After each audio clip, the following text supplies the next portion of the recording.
Bien, sean todos bienvenidos, hermanos. Que el Señor les bendiga a cada uno. Vamos a comenzar. Hermano Orlando, ¿podemos orar para que comencemos?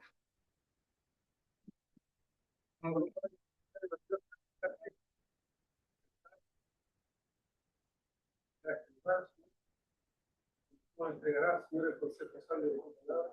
Pedimos, Señor, que sea cuando nos recomienden que sea también, Señor, nuestro corazón, que te prueben de aquella palabra, Señor, el entendimiento también a nosotros para poder disfrutar del consejo sabio de ellos. Pedimos la humildad de cada uno de nosotros, Padre, en el nombre poderoso de nuestro Señor Jesucristo. Amén. Amén. Bien, estamos, ¿cierto?, en Romanos y vamos a avanzar al versículo que nos corresponde el día de hoy. Eh, Estábamos viendo, ¿cierto?, el versículo número 16 la clase pasada, y estuvimos viendo en el versículo 16 que Pablo decía que él, cierto, se consideraba, en realidad, no se avergonzaba del Evangelio porque sabía que el Evangelio, cierto, era suficiente. ¿Por qué era suficiente? ¿Se recuerda? Materia pasada, materia no olvidada.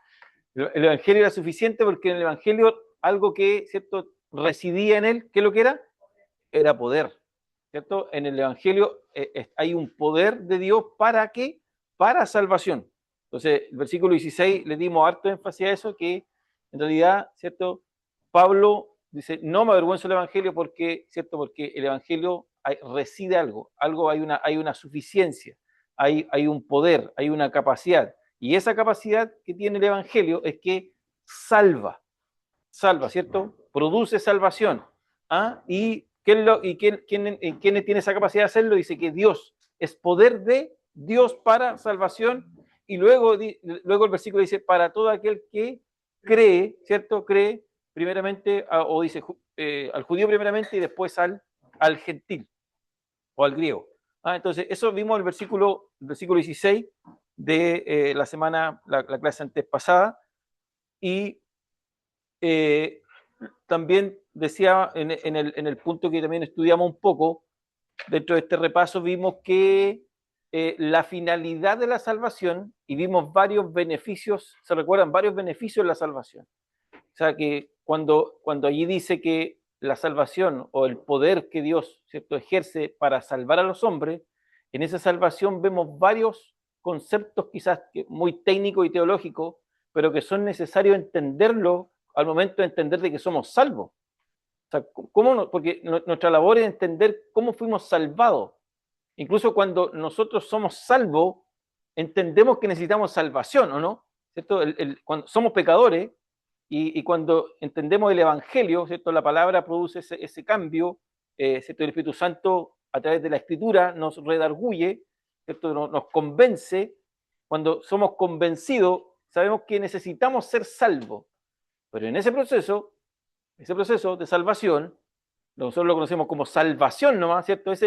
Todos lo sabemos, somos salvos, pero detrás de todo ese proceso de salvación hay varios, ¿cierto?, conceptos que se entrelazan, o mejor dicho, hay varios aspectos que trascienden en el ser humano, que cambian en el ser humano.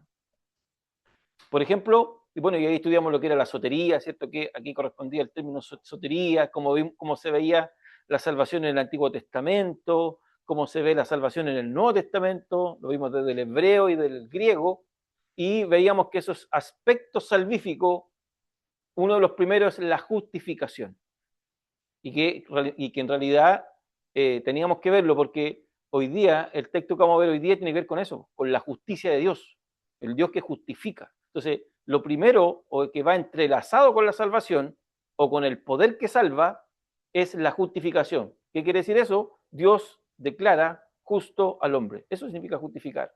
Dios lo justifica. Les vimos también la regeneración, que significaba el nuevo nacimiento.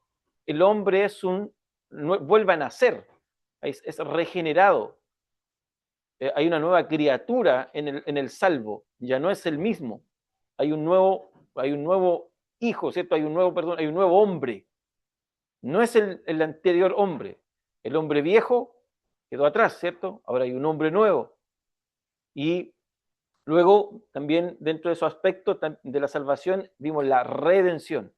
Es cierto, es Dios comprando a través de su Hijo, ¿cierto? Por la sangre de su Hijo, comprándonos del pecado. ¿Por qué redención? Porque necesitábamos ser rescatados, comprados, ¿no? A eso se refiere la redención, y también vimos la santificación, y ahí nos detuvimos harto rato porque estuvimos conversando con respecto a lo que significaba la santificación posicional, la santificación progresiva y la santificación, ¿cuál es la última? ¿Ah?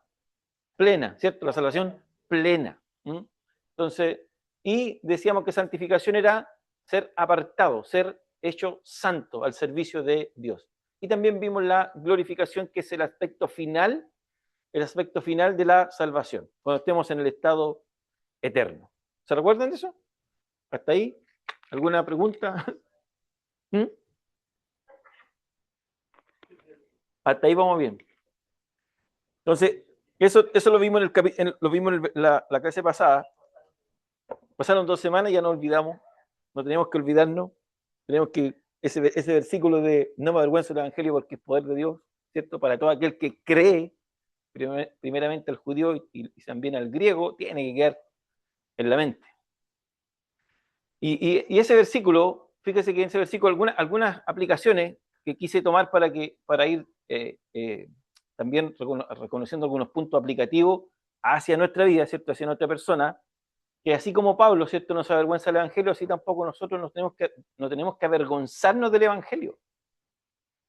¿Por qué? Porque también, ¿cierto?, tenemos que darlo a conocer con convicción. Sabemos que hay una suficiencia, la suficiencia del Evangelio que salva, nos salvó. Entonces, con esa misma convicción, nosotros tenemos que entender de que tenemos que predicarlo, con esa misma convicción. Nuestra confianza, ¿cierto?, no está en nuestra capacidad, dentro del mismo Evangelio, ya como salvo. Nuestra confianza está ¿en qué? En ese poder que radica en Dios, que nos salvó. Y tenemos que también considerar que esa salvación, que allí dice, cuando dice Pablo, a todo aquel que cree, no le está poniendo un límite Pablo, sino que está extendiéndolo a todos los seres humanos. Todos los seres humanos necesitan ser salvos. Necesitan. No todos van a ser, pero es una condición que todo el ser humano necesita ser salvo. Y nunca tampoco tenemos que restarle valor a la salvación como una obra totalmente divina. Cuando Pablo dice que es poder de Dios, deja de inmediato ausente al hombre o algún mérito o alguna obra que el hombre pueda hacer para poder alcanzar salvación. El hombre no puede. Y esto es base para entender lo que después viene del versículo 18 al 32, y bueno, y después todo el capítulo 2 y parte del capítulo 3, donde Pablo dice que el hombre, ¿cierto?, en esa condición que está, porque después Pablo empieza a tratar con el pecado del ser humano, el pecado universal, el pecado del judío, y deja al judío y al gentil, o deja al judío y al pagano en realidad, lo deja en la misma condición, que está en una condición de pecado. Y en esa condición de pecado no pueden justificarse delante de Dios. O sea, el que está en pecado, dice Pablo, no puede no solamente justificarse, tampoco se puede excusar delante de Dios. No puede estar en una perfecta relación con Dios, dice Pablo. Entonces, por lo mismo, el único poder para que el hombre sea salvo es el poder de Dios. Entonces, inhabilita totalmente al ser humano. Entonces, para que alguien, porque Pablo, como decía el otro día yo, en una de las clases, tenemos que entender a Pablo, porque Pablo va usando un estilo que es propio de aquel tiempo. Lo vamos a notar más adelante, porque Pablo es como que estuviera conversando con alguien, ¿se da cuenta, no? Como que Pablo estuviera conversando con alguien, es una carta, ¿cierto? Es una epístola, pero tiene como que estuviera con un interlocutor conversando. Entonces, y la típica respuesta de Pablo, que es en ninguna manera, por ejemplo, cuando le dicen, ¿es injusto Dios? ¿Cierto? Con Pablo está preguntando, hay un interlocutor. Entonces, ¿es injusto Dios? Y Pablo dice, de ninguna manera. Entonces, Pablo usa una retórica, pregunta-respuesta, pero ese estilo, como le digo yo, hay que entender a Pablo. Y hay que entenderlo, porque Pablo primero declara puntos teológicos muy fuertes, muy profundos, y después explica todo aquello. Por ejemplo, aquí está explicando la centralidad del Evangelio. Este es el Evangelio, ¿cierto? El Evangelio y la justicia de Dios. Esto es poder de Dios para todo aquel que cree. Es poder de Dios para todo el que cree. Y luego, ¿cierto? La justicia de Dios se revela por fe y para fe. O sea, esta es la base. Pero inhabilita al hombre para poder estar en una perfecta relación con Dios, dice Pablo. Inhabilita al hombre. Entonces, ¿cómo lo muestra? Después empieza todo el versículo 18 que ya vamos a ver en la próxima clase. Comienza el versículo 18 en adelante hasta el 3:20, me parece. Explicar de que el hombre está inhabilitado. Está inhabilitado, no tiene parte en la salvación en un sentido de que el hombre pudiese aportar en algo a la salvación. La salvación es totalmente divina. Todo radica en el poder divino, no en ninguna parte en la labor o en la obra humana. Entonces, el capítulo 1, 18 al 32, dice, todos los hombres están bajo pecado. Todos los hombres están en esta condición de pecado. Aparece el capítulo 2, dice, incluso el capítulo 2 dice, y tú hombre que tratas de excusarte, quien quiera que seas, ahí usa la interlocución, quien quiera que sea, dice, tú también, ¿cierto? Tú que juzgas a otro, con juzgar a otro te estás condenando a tú mismo porque practicas también todas estas cosas. Entonces, en esta interlocución, que más adelante igual la vamos a ver, me parece que se llama la diatriba. La diatriba, o sea, muy, muy común. Los maestros griegos usaban la diatriba con sus estudiantes, le hacían preguntas a sus estudiantes, una conversación, le hacía preguntas y contraargumentaba con sus estudiantes. Pablo usa la diatriba y la usa mucho, por ejemplo, con estas preguntas, con este interlocutor incluso imaginario. Entonces, Pablo, como que tuviera un discípulo o un contraargumentador, entonces, ante cualquier pregunta o ante cualquier argumento que el contestador le parece extraño, se pudiera, ¿cierto?, contrarrestar a Pablo, Pablo tiene, ¿cierto?, se va respondiendo, va usando la pregunta y la respuesta. Entonces, es muy interesante esto. Pero el punto es, ¿cierto?, que en base al versículo 16, la salvación solamente radica en el poder de Dios, ¿cierto? Y de inmediato apunta algo. Para todo aquel que cree. No es para todos. O sea, el poder de Dios en la salvación es para todo aquel que cree. La fe está en segundo lugar. Salvación, ¿cierto? El poder del evangelio, o sea, en el evangelio está el poder de Dios, ¿cierto? Para salvar, pero a todo aquel que cree.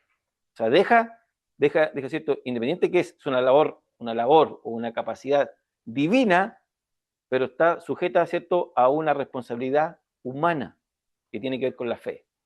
Pero es totalmente divina. Totalmente divina. ¿Se entendió hasta ahí? ¿Algo?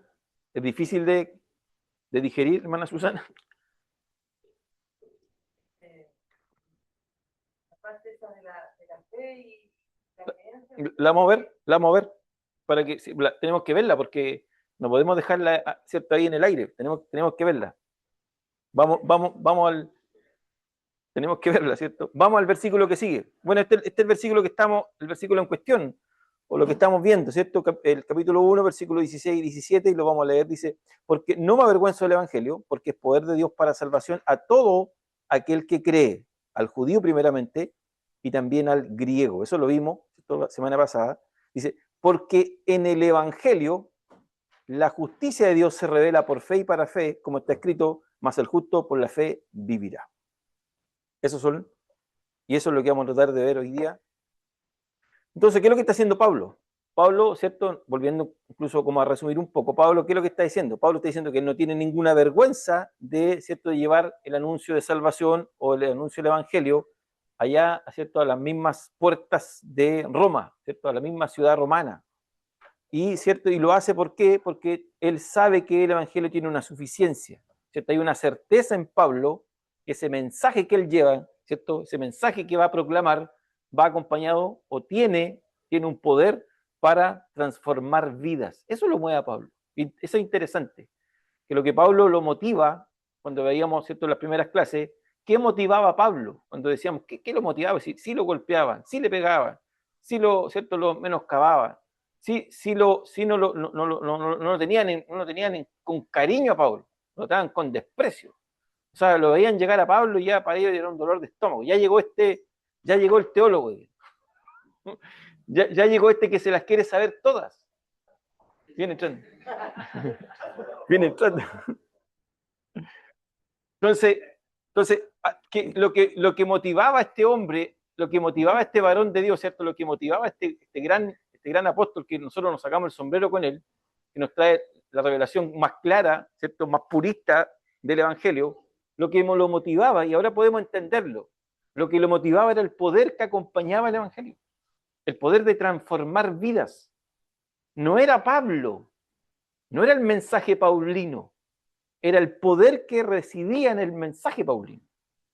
No era Pablo, no era el apóstol, entonces no es el nombre, ¿cierto? Él se presenta como el siervo, ya lo vimos, ¿cierto? Entonces, este esclavo, lo que el mensaje, lo que llevaba este esclavo, ese mensaje que llevaba era el poder que transformaba vidas, transformaba corazones, transformaba, mi hermano, incluso no solamente transformaba a los gentiles, ¿cierto? Transformaba a los judíos. ¿Y qué pasó? Empezó a transformar los corazones de los soldados romanos.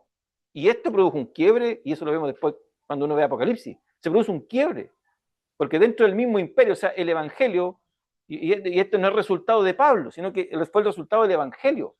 Y que Pablo, se recuerda en los versículos 1, los capítulos 1, no recuerdo el versículo, que Pablo reconoce la fe de la iglesia en Roma, o sea, ya se estaba proclamando este mensaje, y este mensaje ya había transformado vida. Y entonces, ¿cómo uno ve, por ejemplo, y sabe y entiende que ahora lo que lo mueve, motiva, ¿cierto?, a este apóstol, era que, ¿cierto?, el mensaje transformaba vidas. Y no solamente estaba transformando, como decía, gentiles, judíos o los hermanos de la iglesia de Roma, sino que llega incluso hasta el orden militar romano, dentro de los mismos soldados. Incluso hay un procónsul, ¿se recuerdan? ¿No? Cuando el procónsul dice, por un momento casi me persuades, Pablo. ¿Se recuerdan? Festo, ¿o no? Festo. Entonces tenemos que ver que, ¿cierto?, lo que motiva a este hombre y lo que lo hace, el motor que tiene que ver con que entiende que hay una suficiencia. Esa es nuestra aplicación, quizás para hoy día. No es nuestro mensaje. No es nuestro, quizás nuestra la palabra está bien, ¿no? Verborrea, Marcelo, ¿no? No es nuestra verborrea. No es quizás no va a ser nuestra homilía. No va a ser claro, que presentemos todos los puntos en la exhortación o en el mensaje. No va a ser eso. Eso es secundario, ese es el medio. ¿Cierto? Porque el médico finalmente no sana. ¿Se da cuenta? El médico finalmente no sana. ¿Cierto? El médico es el instrumento que Dios usa para. Nosotros somos simplemente el instrumento, Pablo es el instrumento, pero lo que realmente transforma es el poder del Evangelio. Incluso el apóstol Pablo a los hermanos de Corinto les dice que él no vino con palabras persuasivas, no vino con palabras de elocuencia, viene con demostración del poder del Espíritu Santo. Me viene a demostrar quién quiere ser, sino que viene a demostrar lo que la Escritura en este caso enseña, cómo la Escritura también transforma al hombre. Él era un ejemplo también, porque él odiaba a los que perseguían. Ahí está el gran punto, que yo creo que cuando se miraba al espejo, él decía, ese era otro. Incluso él se va a abrir en el capítulo 7. Cuando lleguemos al 7, él se va a abrir. Él se va a abrir quién es Pablo. Y nosotros decimos, pero ¿cómo? Y él dice que él ve en él una ley. Hay otra ley en él. Incluso perdón, Marcelo, podemos ver que incluso en lo que Pablo quiere llegar, incluso a ayudarnos un poco ahí, en decir de que nosotros tenemos dos leyes que pelean internamente. Vemos dos yo que pelean internamente y que uno quiere subyugar al otro. Hay uno que no da tregua, dice Pablo. Hay uno que no da tregua. El viejo no da tregua. Quiere subyugar al nuevo y quiere llevarlo al campo enemigo y quiere tomarlo preso y quiere dejarlo cautivo. El apóstol, que incluso que entiende esa suficiencia, como dice la hermana Susana, y que él sabe que fue una transformación clara porque él se vio en el otro, también vive en esta dualidad. Venía escuchando en el auto toda la noche. Me dicen que Pablo ya va a los cristianos. Me contento total de que veo que Pablo sigue orden. Sí, pues, seguía orden. El celo judío.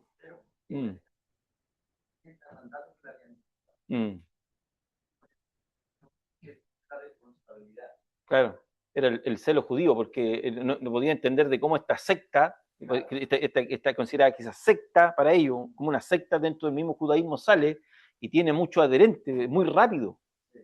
Muy rápido, o sea, ¿cómo tan rápido? Incluso, bueno, dentro de un concilio uno dice, déjela, si esto perdura, si no, va a ser como estos locos que andan gritando y que se los llevan al desierto y que en realidad se fuman en un par de tiempo. Pero esto no, esto estaba logrando cambios, estaba logrando muchos cambios. Y lo que pasa es que también el cristianismo estaba rompiendo la cultura del apóstol Pablo. Usted dice, a los Gálatas le enseñan que él era más celoso que todos sus contemporáneos, de toda la cultura, de todas las enseñanzas que él tenía, humanas. Por eso él era celoso, por eso perseguía a los cristianos, por eso había una persecución. Él pedía cartas para poder perseguirlos. Ahora, esta elocuencia, nosotros no podemos dejarla lejana hasta el día de hoy. Hay muchas predicaciones desde los púlpitos, sobre todo en la parte apostólica y profética, donde usan mucho la elocuencia de palabras.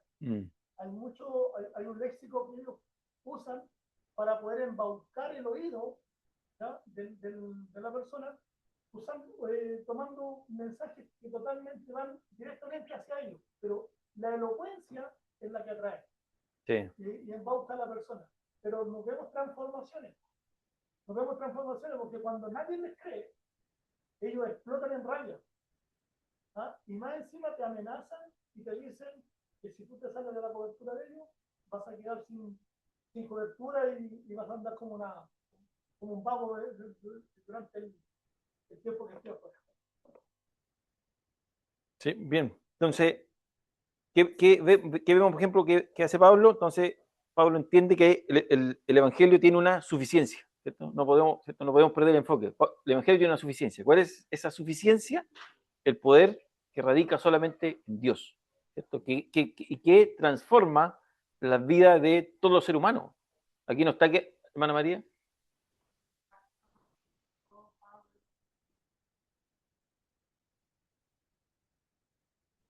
Sí, sí.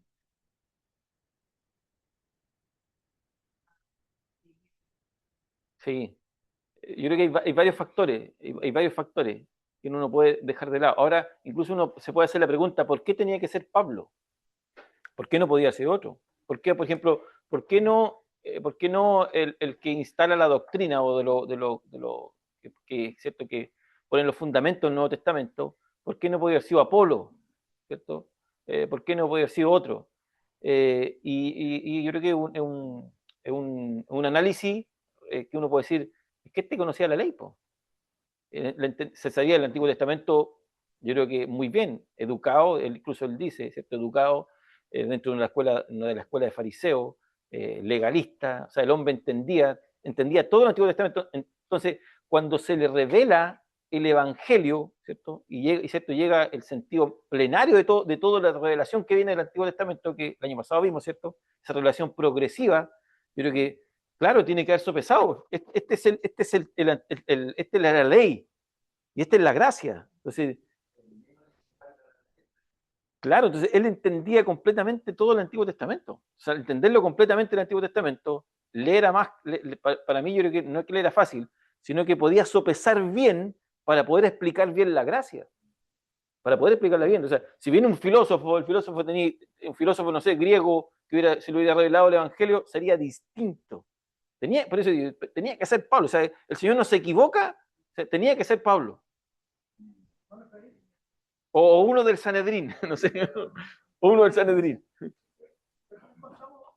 Justamente todas las virtudes que Pablo tenía conforme a la carne. Porque si hubiese buscamos uno, sería Gamaliel, siendo un hombre sencillo, humilde, ¿cierto? Y reconociendo que dentro de los que se habían levantado como sectas, algunos habían desaparecido. Entonces, él da una idea de que los deje. Porque si esto no es de Dios, en cualquier momento desaparece, ¿cierto? Esto es lo del camino. Pero si es de Dios, esto va a permanecer en el tiempo. Entonces el hombre tiene una sencillez y una humildad, lo que Pablo no tenía. Siendo el alumno de Gamaliel, Pablo no lo tenía. Él era más arrogante, entonces. Sí. Entonces ahí nosotros vemos la transformación del poder de Dios. Sí, o sea, el choque con la ley y el choque con la gracia es un choque. Nosotros, perdón, al tiro. Para nosotros no es para nosotros el choque del pecado a la gracia no es la misma mirada que tiene un judío. No sé si me entiende. Pero nosotros tenemos otra mentalidad. El judío viene desde una costumbre, tiene una tradición, tiene una cultura, tiene una fe, ¿cierto? Está arraigada dentro de una vida. Entonces, el cambio, el cambio es brusco, y él más que él podía entenderlo, para poder explicar bien lo que significa la gracia. ¿Quién estaba primero? El hermano David primero, por ahí, no, pastor. Solamente decirle a nosotros que era Pablo. Pablo era, en su trabajo, tenía la función, tenía el carácter como para perseguir. ¿Cuál era el trabajo original de Pablo antes de ser cristiano? Era curtidor, ¿no? Pero cuando él asume el llamado para poder perseguir a los cristianos, ¿qué es lo que hacía Pablo? Claro, recibía las órdenes del. Es el justo. Cuando él recibe la orden para perseguir, para defender sus principios, yo creo que ahí pasa un poquito por qué Pablo. El hombre llevaba la ley de la sangre. Sí. Me corría por la vena, entonces se levanta un grupo que viene un poquito a toda la increencia, y el hombre va con empuje. A lo mejor Gamaliel no era vacío. Claro. La sencillez y como decía ya el hermano, Pablo tenía la otra parte del carácter. Entonces se levanta, como se levanta el día de Dios, se levanta hasta este grupito que hablamos en contra de algunas sectas, porque queremos levantar a Dios. Claro. Sí, bueno, David. ¿Cuál diferenciará algo que tú los consideras como el que más en la defensa que hace Gamaliel? Que era parte más de la escuela más liberal como la de Higgins, pero en cierta manera Pablo fue enseñado por él, más estricto, pero su mirada teológica, en este caso del judaísmo, lo llevó a ser más llegado a Shammai. Entonces, desde esa mirada, él era mucho más fuerte contra el que no practicaba el judaísmo. Sí. Interesante. ¿Alguien más? Avanzamos. Entonces, ¿qué es lo que producía este poder? ¿Cierto? Producía los cambios o provocaba los cambios suficientes ¿de qué? De transformación al hombre. ¿Cierto? Al hombre que necesitaba, ¿cierto?, estar enfrente de Dios. O sea, el hombre tenía que estar en perfecta relación con Dios. Entonces, la salvación tiene ese poder para que el hombre pueda estar en una perfecta rectitud ¿cierto?, o en una perfecta justicia delante de Dios. Entonces, ¿y ser salvo de qué? Ese poder, ¿qué salvación provocaba? Salvación de sus pecados, ¿cierto? Liberarlos de la condenación eterna. ¿Y por qué condenación eterna? Porque cuando veamos los versículos 18 al 32, el martillo que cae es que dice, todos son dignos de muerte. Todos son dignos de muerte. Aquí ninguno se escapa de la condenación. O sea, de este mundo, de que todos están en la condenación eterna, no es que un grupo no estaba. Creo que se entienda eso. Aquí en Romano Pablo va a decir que nadie está exento de la condenación eterna. Todos están condenados a la condenación eterna. Todos. No hay ninguno que se escape. Entonces, gracias sean dadas a Cristo. Sí. Entonces la condenación eterna, somos salvos, el poder que tiene Dios, ¿cierto? El poder que radica en el Evangelio, que es poder de Dios para todo aquel que cree, nos salvamos, o sea, no somos liberados de esa condenación eterna. Ya nos vamos a condenación. No solamente somos, ¿cierto?, salvos del pecado, ¿cierto? Nos quita el pecado, sino también nos libra de la condenación eterna. ¿Ah? Y nos da también, ¿cierto?, nos pone en una nueva posición, pone en un nuevo estatus. Nos da un estatus en la cual, ese estatus quiere decir de que ahora estamos en correcta relación con Dios. Y eso lo vamos a ver en el capítulo 5. El hombre vuelve a tener paz con Dios. Estaba enemistado. Entonces, el hecho de generar la paz con Dios, ahora estamos en una relación directa con Dios a través de Cristo. Entonces, si uno sigue hurgueteando, sigue encontrando más beneficios, que incluso no lo explicamos todo, pero empieza a encontrar más aspectos dentro de estos beneficios, que son muy importantes. Seguimos. Y dice, entonces, el único requisito, y lo que decíamos delante, el único requisito para poder, ¿cierto?, para que cualquier pecador sea salvo, ¿cuál era? La fe. ¿Cierto? A todo aquel que cree, ahí aparece ¿cierto?, poder de Dios para salvación, a todo aquel que cree, fe. Entonces, el único requisito no es la obra humana, es la fe. Y eso tenemos que también entenderlo. Miren. ¿Por qué dice? De esta manera, ¿cierto?, el poder de Dios, o sea, para que el poder de Dios o para que la salvación se produzca en el ser humano, tiene que haber fe. O si no, no tendría, ¿cierto? Si no, la salvación quedaría, ¿cierto?, en un limbo. Entonces, la palabra fe significa creer, no tiene otro significado.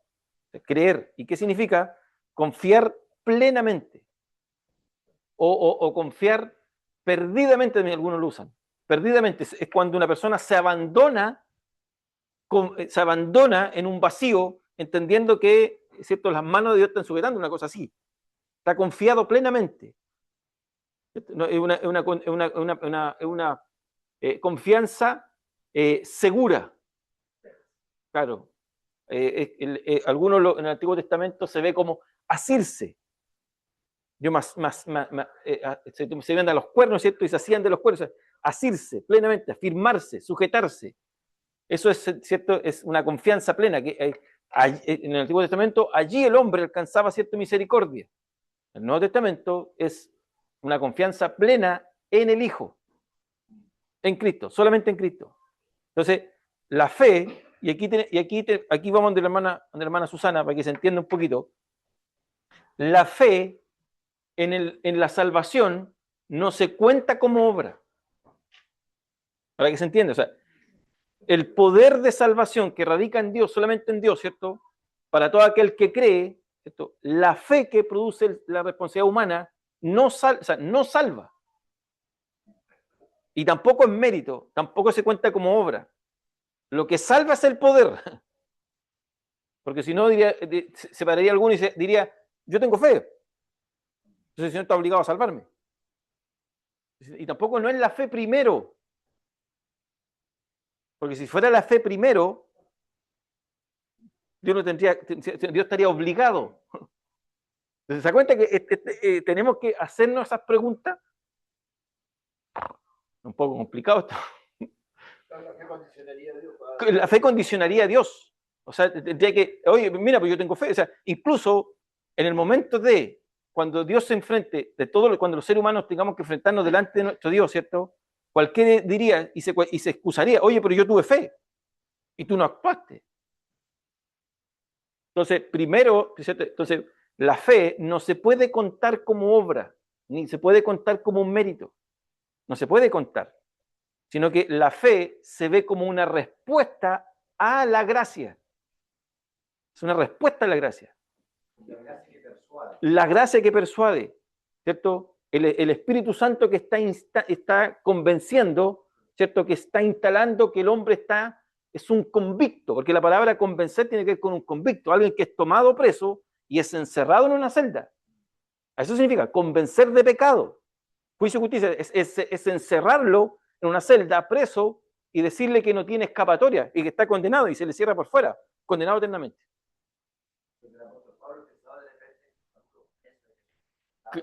Pero incluso aquí en Romano, Pablo apunta a eso, o sea, cuando empieza con las acusaciones legales en contra de todos los seres humanos, Pablo lo que está haciendo, tiene al ser humano en representación, ¿cierto?, de todos los seres humanos, a un hombre, en representación de todos los seres humanos, y ese hombre lo tiene como en un banquillo, siendo acusado.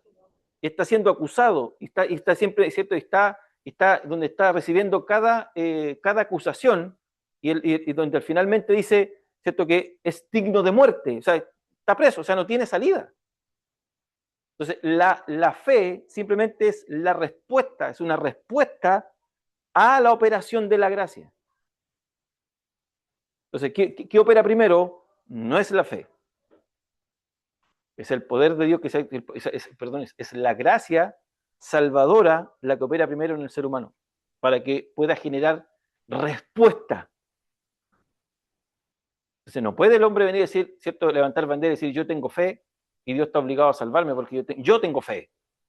O sea, tanto la gracia, incluso Pablo después en Efesios dice que tanto la gracia como la fe finalmente es un don que opera de parte de Dios. Claro, claro.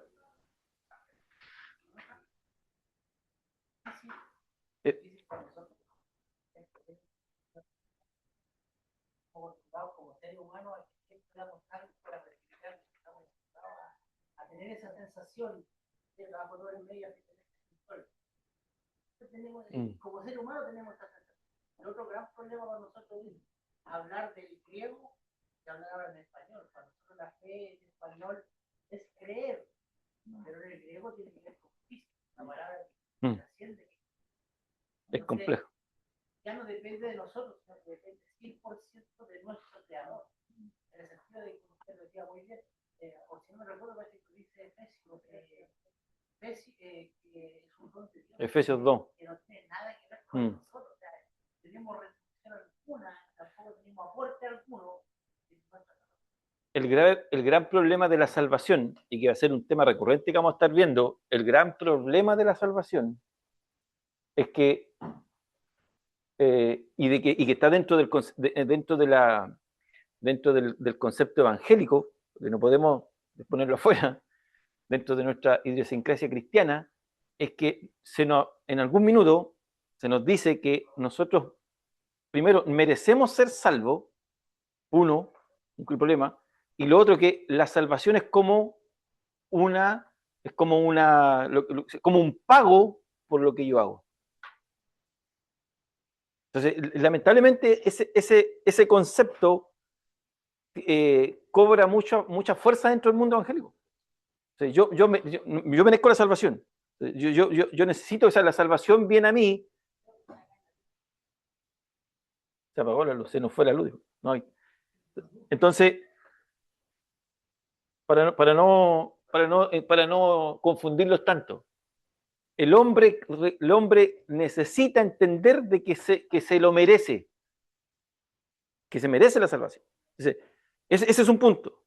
El otro punto es que nosotros no queremos entender de que la salvación es totalmente bajo ningún mérito. Nos cuesta entender eso, que somos salvos en base a ningún mérito. ¿Lo merecemos? No. ¿Hiciste algo para ser salvo? No. O sea, nos cuesta llegar a ese punto. Entonces, que queremos llegar al final del día y decir, gracias Señor porque me lo merezco. Es un poquito lo que uno usa en esto, el gran movimiento de este tiempo donde en grandes iglesias la gente se lo ofrece. Inclusive se le llega a decir que es un derecho de herencia, porque es algo que es tuyo, reclama las promesas de Dios. Entonces, como que Dios está para mi servicio. Y para cumplir mi anhelo, en vez de al revés, como Pablo decía, soy deudor del Señor. Tengo una gran deuda con él. No, nada merezco. Impagable. Impagable. No se puede pagar. Incluso no se puede pagar. No se puede pagar. Es un poquito lo que hoy engaña a mucha gente, el evangelio humanista que se comparte, donde el que va a ir porque le están declarando, un montón de palabras que se usan ahora, decretando cosas que la Biblia no autoriza hacer. No, incluso Pablo en el capítulo 4 parece que dice, o sea, que si se trabajara, o sea, el que trabaja merece el pago, porque trabaja. Pero con la fe no es así. Con la gracia no es así, dice Pablo. No es por paga.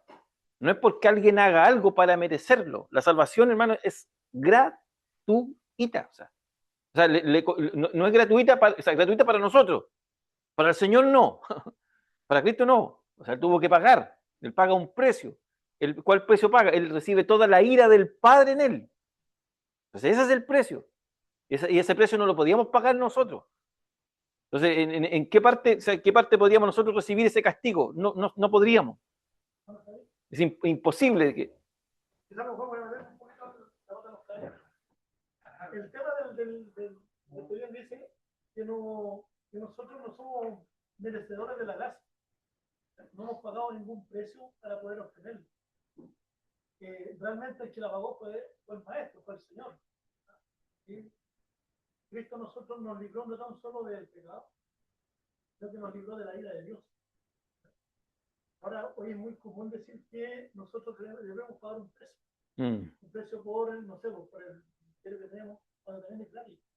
También es un don de Dios, un regalo inmerecido. Claro. ¿Por qué tengo que pagar un precio por algo que ya me he esperado? Yo no tengo que pagar nada, él ya me lo dio. El ministerio se trabaja de una forma de que queramos engrandecer a Dios, no a nosotros mismos. Si queremos engrandecer a nosotros mismos, estamos pagando un precio para nosotros. Pero que quiera servir al Señor y engrandecer su nombre, está haciendo lo que tiene que hacer. Y termina haciendo como dijo el mismo maestro. Sí. Entonces, es interesante esto, pero tenemos que llegar al punto de eso, de sentirnos agradecidos nomás. Agradecidos, nada más. Y en esa gratitud exaltar, glorificar, ¿cierto? Y darle el honor, la honra y la gloria solo a Él. Porque es un regalo. Es un regalo. No lo merecíamos, pero nos es un regalo. Entonces,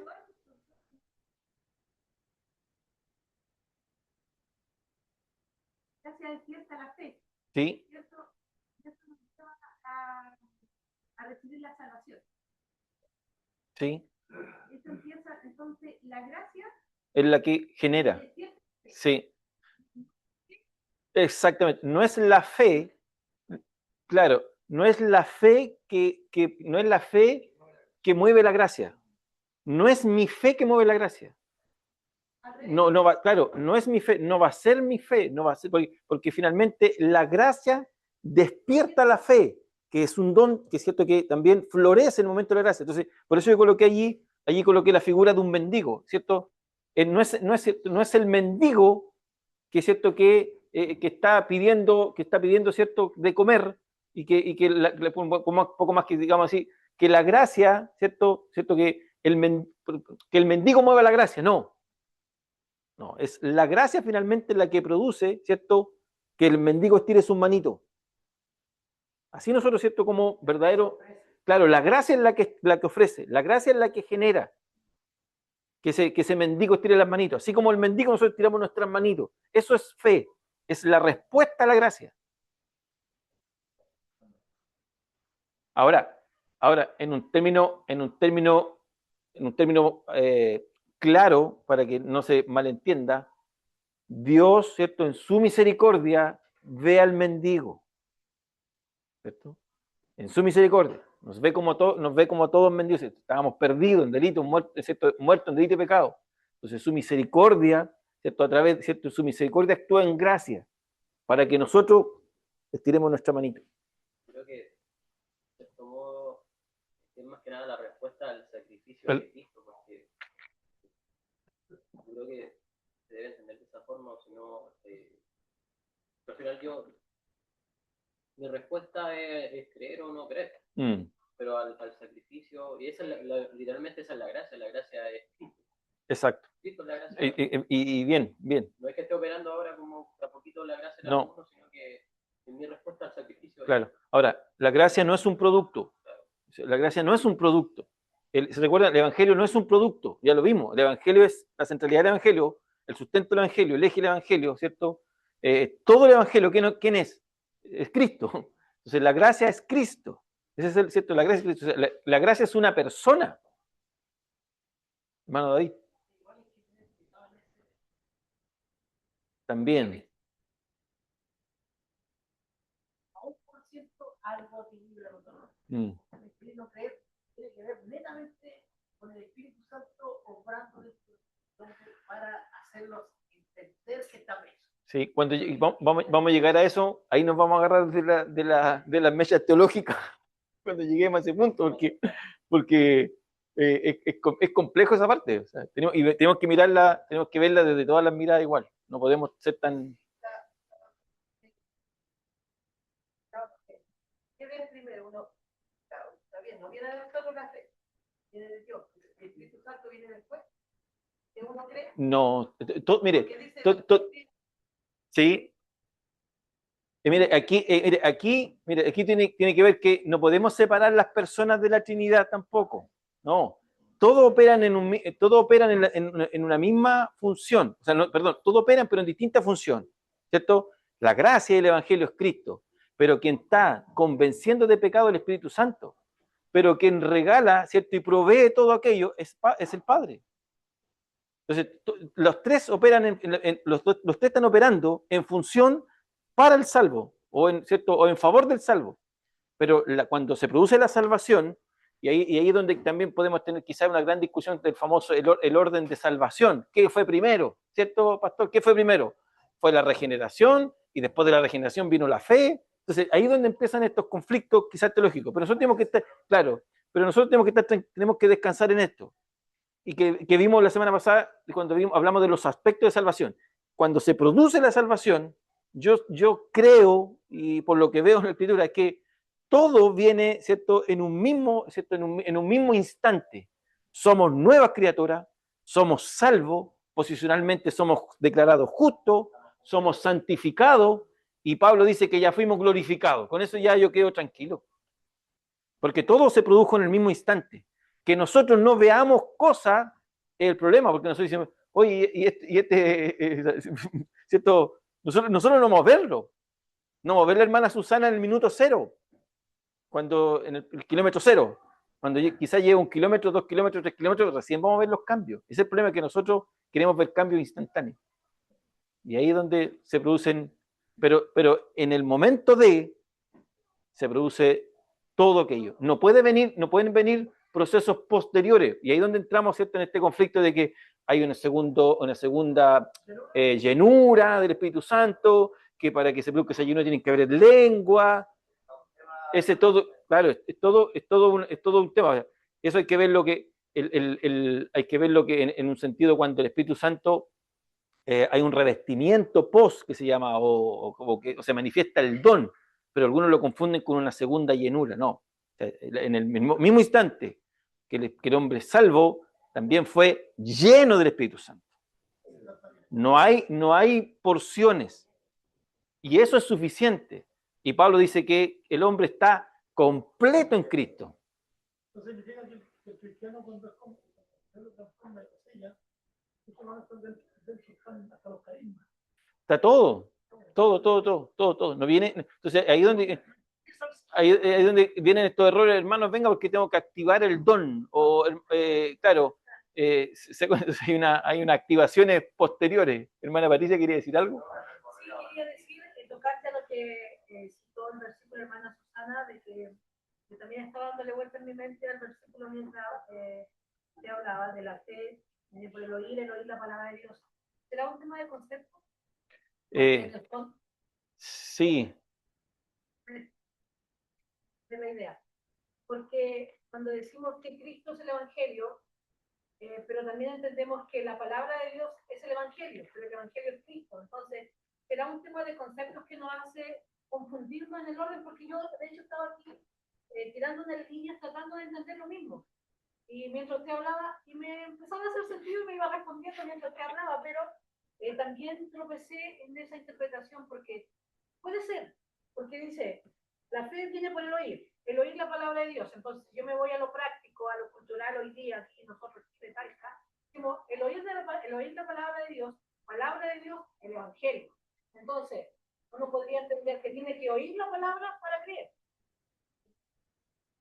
finalmente, usted dice que la palabra de Dios es el mismo evangelio, pero Cristo es el evangelio.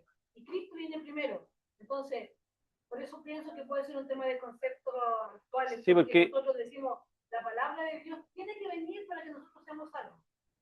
Pero, claro. pero Sí, viene el evangelio en un concepto tan global que incluye el concepto palabra de Dios. claro, porque el mensaje está encapsulado en lo que tenemos como escritura.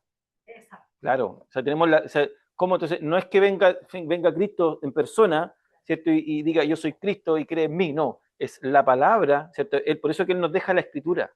O sea, la escritura es la escritura está contenido todo el mensaje.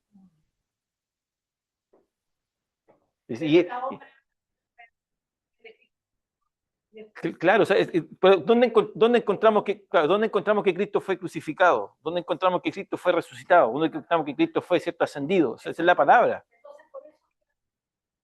Claro, claro, el orden, pero es siempre la escritura. Mire, hay un punto importante, al tiro, hermano, hay un punto importante que incluso el Señor se lo dice a los fariseos. Dice, ustedes estudian la escritura, ustedes escudriñan la escritura.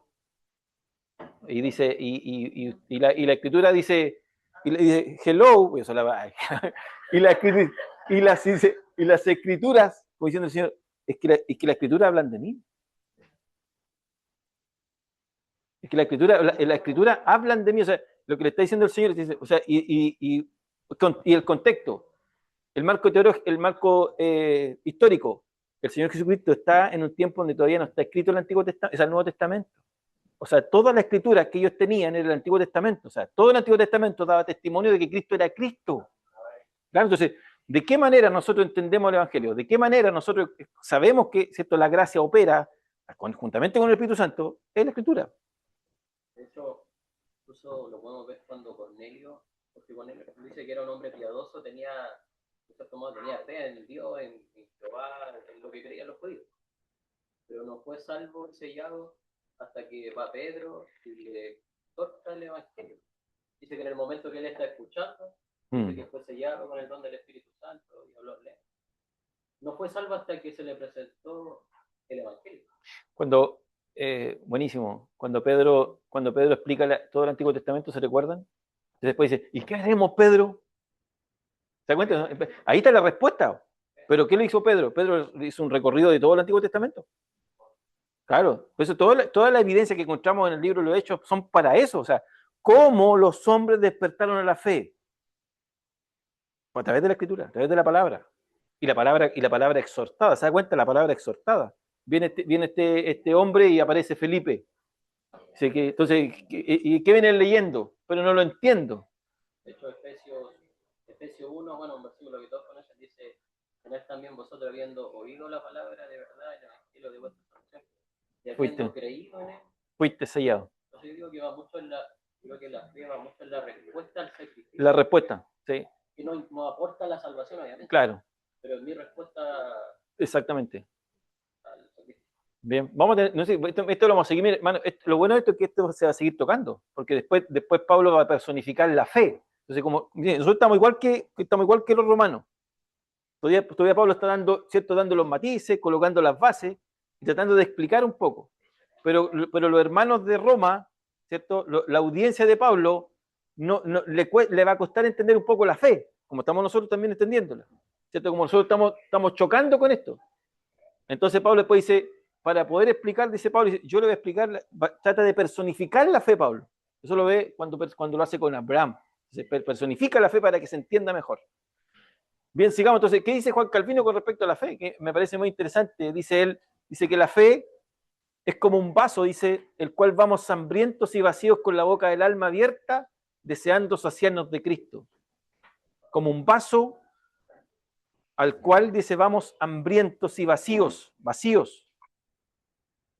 con la boca del alma abierta, dice, deseando saciarnos de Cristo. Entonces, así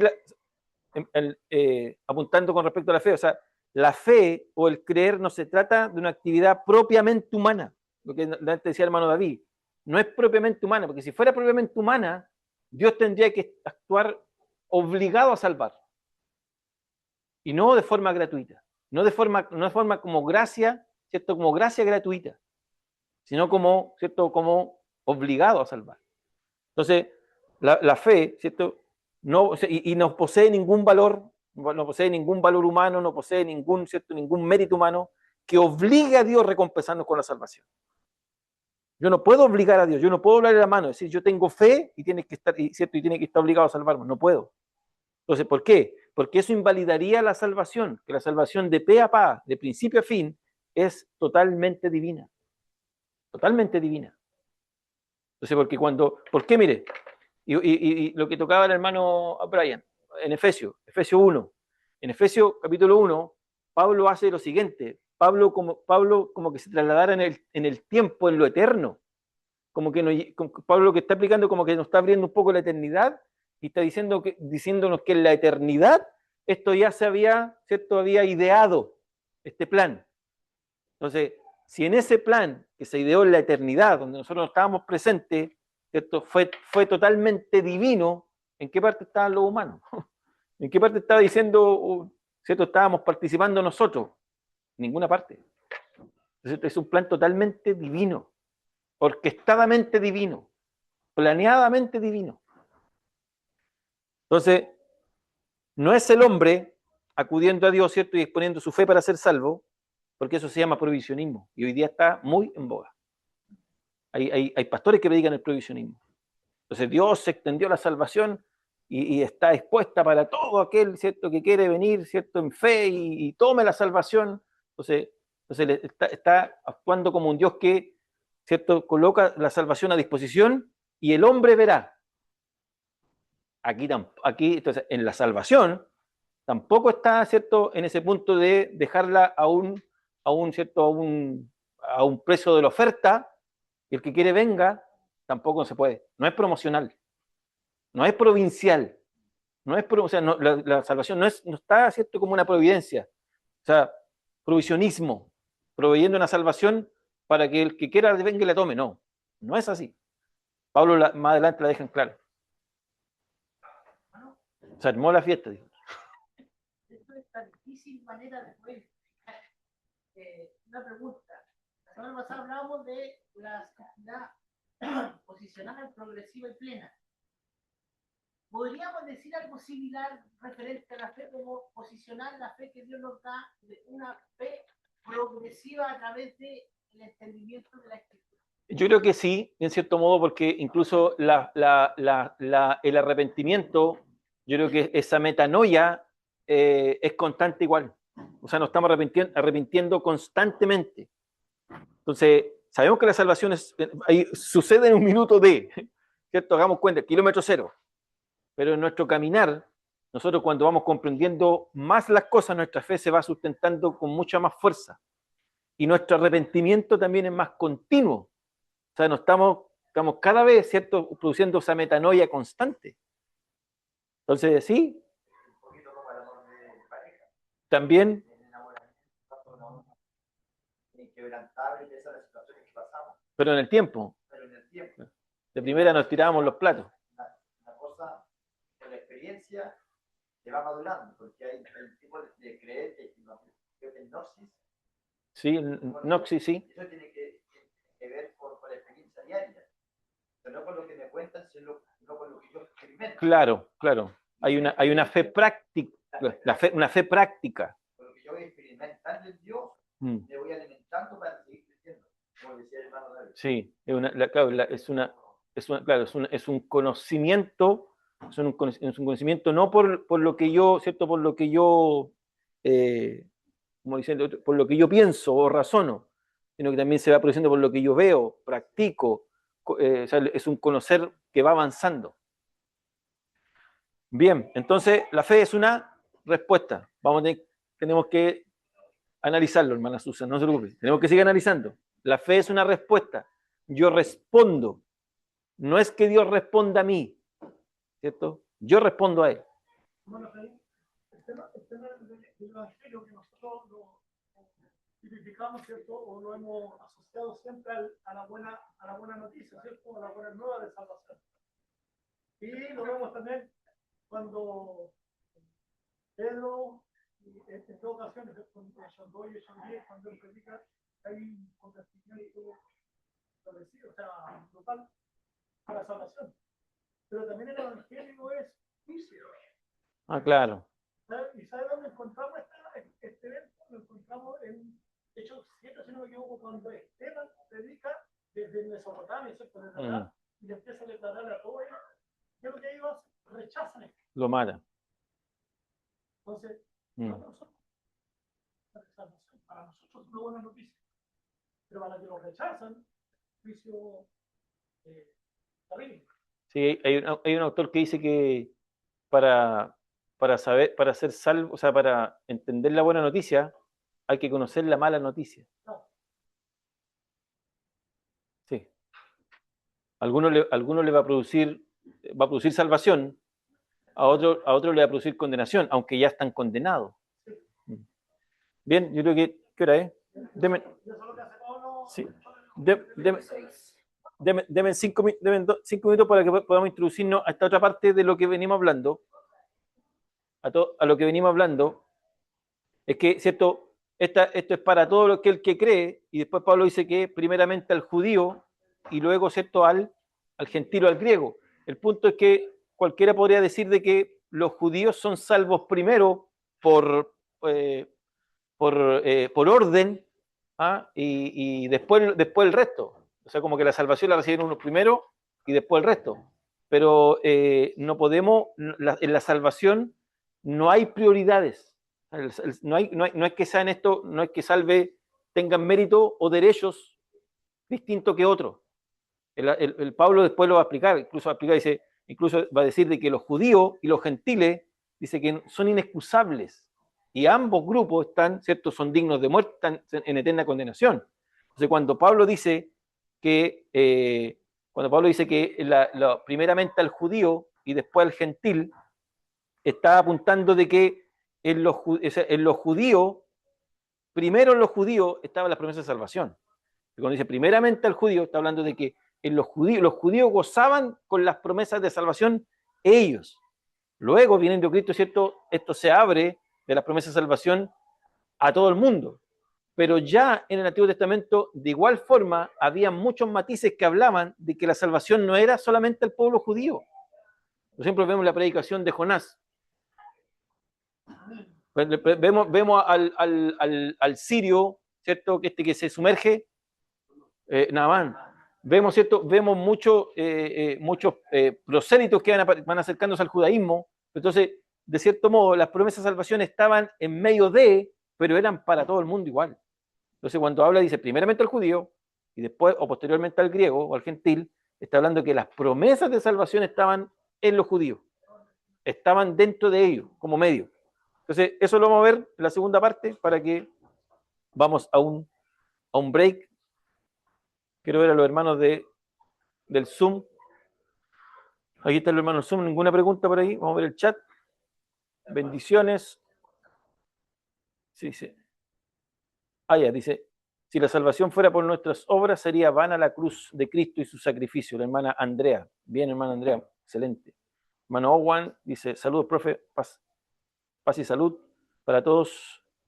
No entendemos que nosotros somos los salvos y queremos ser los salvadores muchas veces. Buen punto. Buena frase, sí. Sí. Todo claro, gracias, dice el hermano Juan Carlos. Oye, igual un saludo, hermano Juan Carlos, que está de cumpleaños allí en Zoom. Al profe, y un aplauso al profe de allá. Bien, vamos a hacer un pequeño break para que pasemos a la segunda parte. Bien, continuamos entonces. Vamos a compartir la pantalla. Ahí estamos.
Ya, ¿estamos, Brian?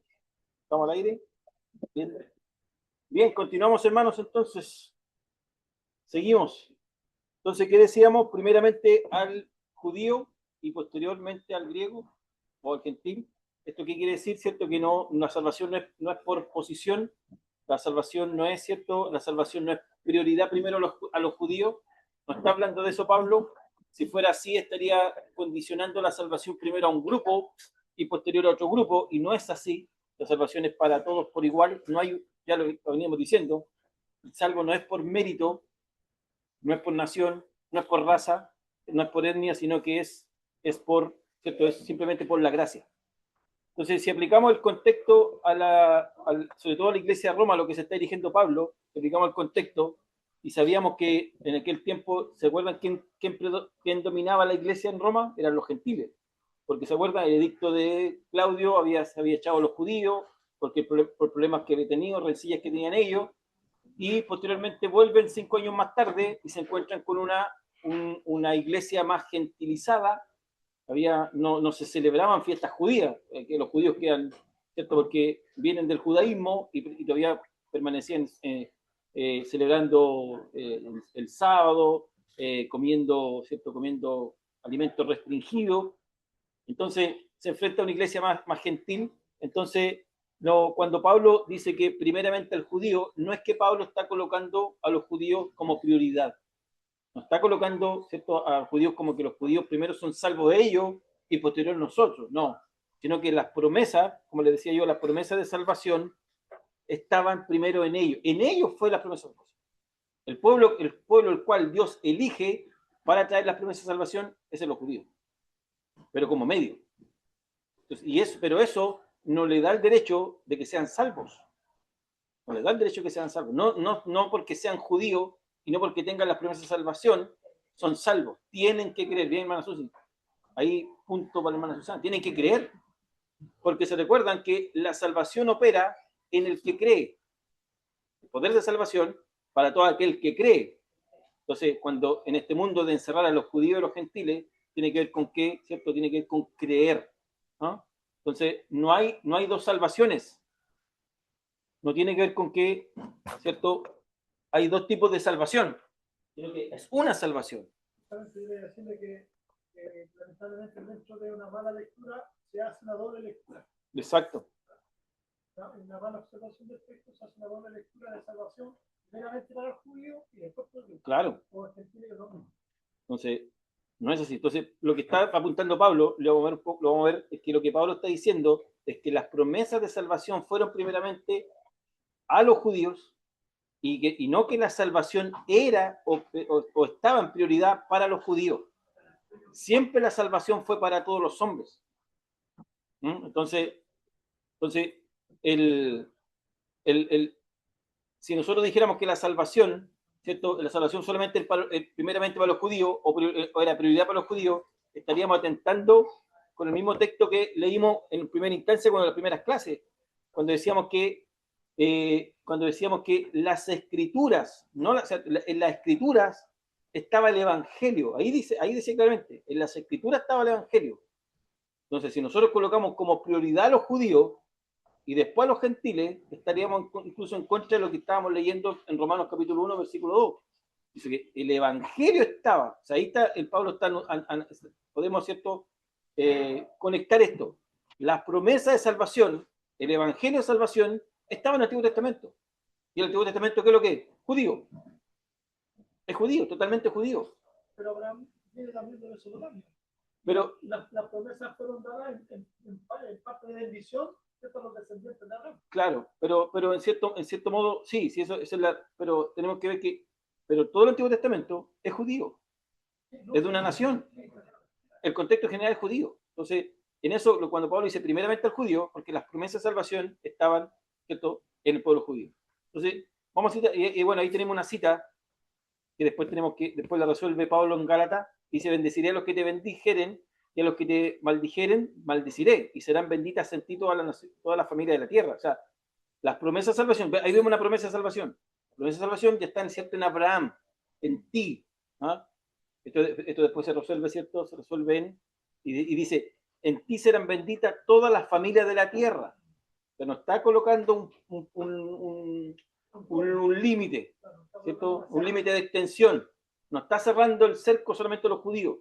Son promesas de salvación que se están extendiendo a todos los demás.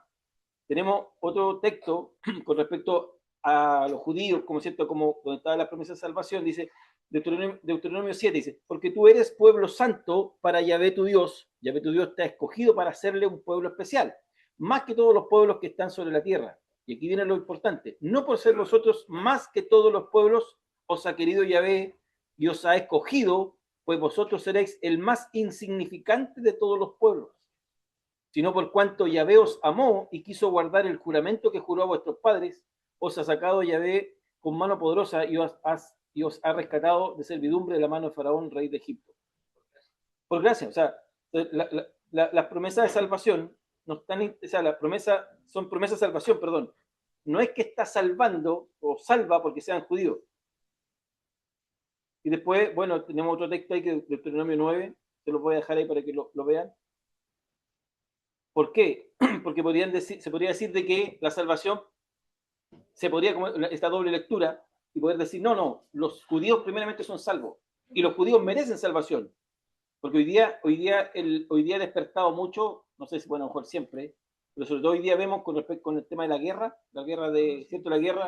en Medio Oriente, ha despertado mucho el sionismo, y el sionismo tiene que ver con una parte de lo evangélico, una parte del cristianismo, que cree que desde 1948 Dios empezó a cumplir promesas que no estaban cumplidas en Israel, en esa nación. Y entonces el sionismo cristiano cree que muchas promesas se cumplen ahí. Y de ahí viene todo este andamiaje que va sujeto al dispensacionalismo, que ¿cierto? Empieza a generar un panorama escatológico. Entonces, y dentro de ese panorama escatológico, incluso se llega a decir de que Israel, o sea, que la salvación, no lo dicen claramente, pero dan a entender, de que la salvación tiene dos sentidos, un sentido para Israel y un sentido para la iglesia. Que Dios tiene dos planes, un plan para Israel y un plan para la iglesia. Y eso lo dice el sionismo, y eso está mal, porque Dios tiene un solo plan de salvación, no hay dos planes. No hay dos, mire, dicen que la novia es la iglesia, la esposa de Israel, o sea, Dios es un Dios amante, un Dios que tiene dos mujeres. Está adulterando Dios. Entonces el sionismo apunta a eso. El sionismo incluso apunta que la salvación es para los judíos. Y poco más que los judíos por ser judíos son salvos. Y no, eso sería quitarle, ¿cierto?, toda la gracia a la gracia. ¿O no? Es dejar la gracia sin ningún sustento.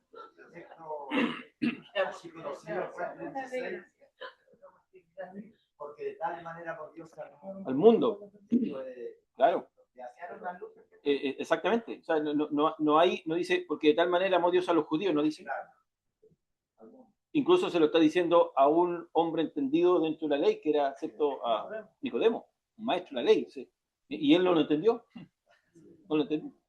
Entonces, ¿qué es lo que quiere decir esto? Que las promesas de salvación estaban en el pueblo de Israel, pero Israel no porque Israel merece salvación, sino que simplemente es el medio que Dios, ¿cierto?, usó, o el medio por el cual Dios muestra su misericordia, mostró su misericordia, mostró su amor. Lo vemos, por ejemplo,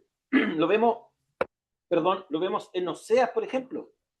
Él ve a Israel como su esposa, como su verdadero amor. Incluso ese amor que él paga por comprarla de la prostitución. No se desposa de ella. Pero lo otro que el medio siempre fue la fe. Lo que veíamos la clase pasada, o sea, el medio de justificación en el Antiguo Testamento siempre fue la fe. No por ser israelita, o no porque era judío, no porque llegaba con la ofrenda, porque al final en un minuto el Señor dice, estoy hastiado de todas tus ofrendas. Ya no, incluso hay una parte dentro de no sé si el profeta. Sí, claro. También.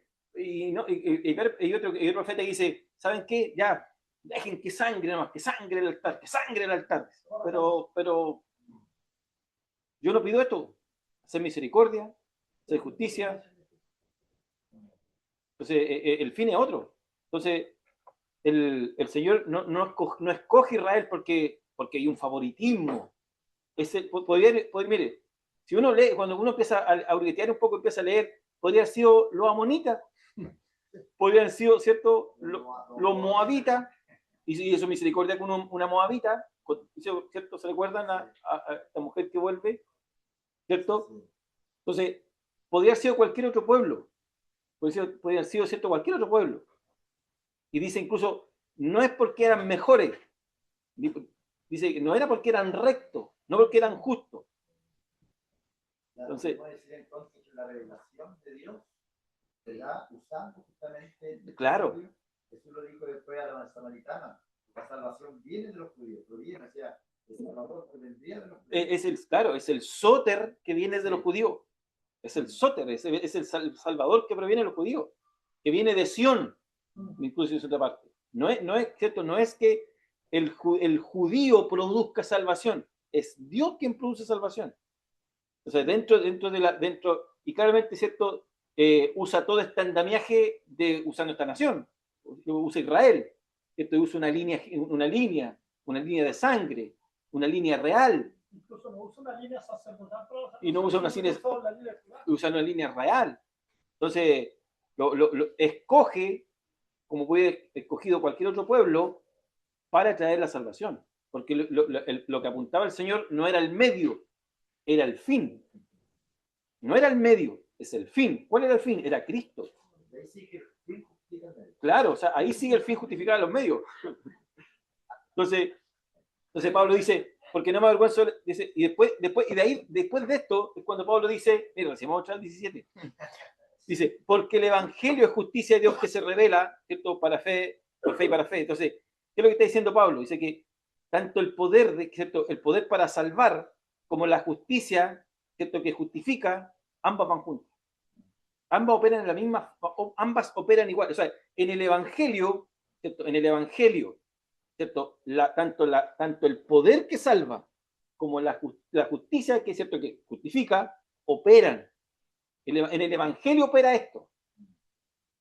El evangelio es el único que produce esto. Porque después el hombre va a querer justificarse, ¿cierto? Cuando tú hombre, eres inexcusable delante de Dios. ¿Cierto? Quien quiera que seas, que juzgas. O sea, nadie, ¿cierto?, se puede justificar. Entonces, el evangelio, esto tenemos que dejarlo claro. En el evangelio, ¿cierto?, solamente en el evangelio, y nada más que en el evangelio, ¿cierto?, reside el poder para salvar y justificar al hombre. Nada más. Déjame que no se olvide la frase. En el evangelio, solamente en el evangelio, y nada más que en el evangelio, reside el poder para salvar y justificar al pecador. Estamos hablando delante con el David con el tema de la gracia, el regalo, ¿cierto?, y inmerecido. Ahora, si la salvación hubiese sido para los judíos, David me decía, vemos la gracia en la cruz, ¿cierto? Claro, porque ahí, junto con el maestro, hay dos personas más crucificadas, y creemos que esos dos son judíos. Si hubiese sido la salvación primeramente para los judíos, y los judíos son los que se salvan, le hubiese dicho a los dos, hoy estaré con ustedes. Lo dijo solamente a uno, al que creyó, porque el otro día no lo menospreció, pero al que creyó le dijo, acuérdate de mí cuando estés en tu reino. Buenísimo. Buenísimo. Entonces, ahora tenemos que, ¿cierto?, delante y la clase que tuvimos anteriormente, vimos que, ¿cierto?, que vimos en la parte del poder que salva, ¿cierto? La suficiencia estaba en Dios que salvaba. La suficiencia también está en Dios que justifica. Y tenemos que entender la palabra justicia, porque en realidad, ¿cierto?, el texto romano tiene que ver con el evangelio y la justicia. Entonces, el evangelio y la justicia, tenemos que entender la palabra justicia, porque el hombre, ¿cierto?, como decíamos, el hombre en su incapacidad, porque después Pablo lo va a instalar, el hombre está incapacitado de poder justificarse. El hombre no puede estar en una recta una rectitud, ¿cierto?, delante de Dios, una correcta relación. No puede estar en una correcta relación con Dios. No puede estar frente a Dios. Entonces necesita ser declarado justo en rectitud delante de Dios. Entonces tenemos que entender qué significa la palabra justicia. Entonces, no podemos poner nuestro propio mérito. Entonces, el mismo evangelio que tiene el poder para salvar es el mismo evangelio que tiene el poder para justificar. Mano, David. Sí, lo que pasa es que vuelvo a lo mismo de antes. Nos cuesta a nosotros entender lo que. Porque hoy día aquí, no sé, matan a una joven y vienen las feministas y empiezan a gritar justicia, justicia, pero para nosotros justicia es condena. Para el griego, en este caso, como Pablo lo está escribiendo, este término legal, viene de dikaiosine. Entonces, esa palabra, en ese sentido, tiene que ver con retribución, pero no con una retribución del hombre, sino que lo declara absuelto, lo declara libre, pero de no haber hecho nada. Sí, o sea, es como el gran perdonazo. El gran perdonazo. Para nosotros, como hablar de justicia es condena, justicia o justo juicio para una persona, pero para Pablo, el romano, es netamente declararlo. Sí, el punto es que nosotros, lamentablemente, lo dice David, se nos complica cuando siempre se nos está diciendo desde el púlpito, ya salvos, y se nos empieza a imputar pecado, ¿cierto?, más condena. Y nos vamos con esa carga constante de que estamos en un constante de pecado. Entonces, ¿qué pasa? No nos sentimos libres. Dios nos declara libre, ¿cierto? Pero no nos sentimos libres. Claro, claro, el Señor nos declara santo y no nos sentimos santos. Dios nos declara justo y no nos sentimos justos. Porque se nos está dando. Entendemos, ¿cierto? Entendemos que no podemos dejar de hablar de pecado, lo entendemos. Pero cuando se imputa pecado y se empieza, ¿cierto?, a dar y a dar, entonces no se libera, mire, no se libera el salvo, se apresa el salvo. Entonces yo creo que es un tema de concepto.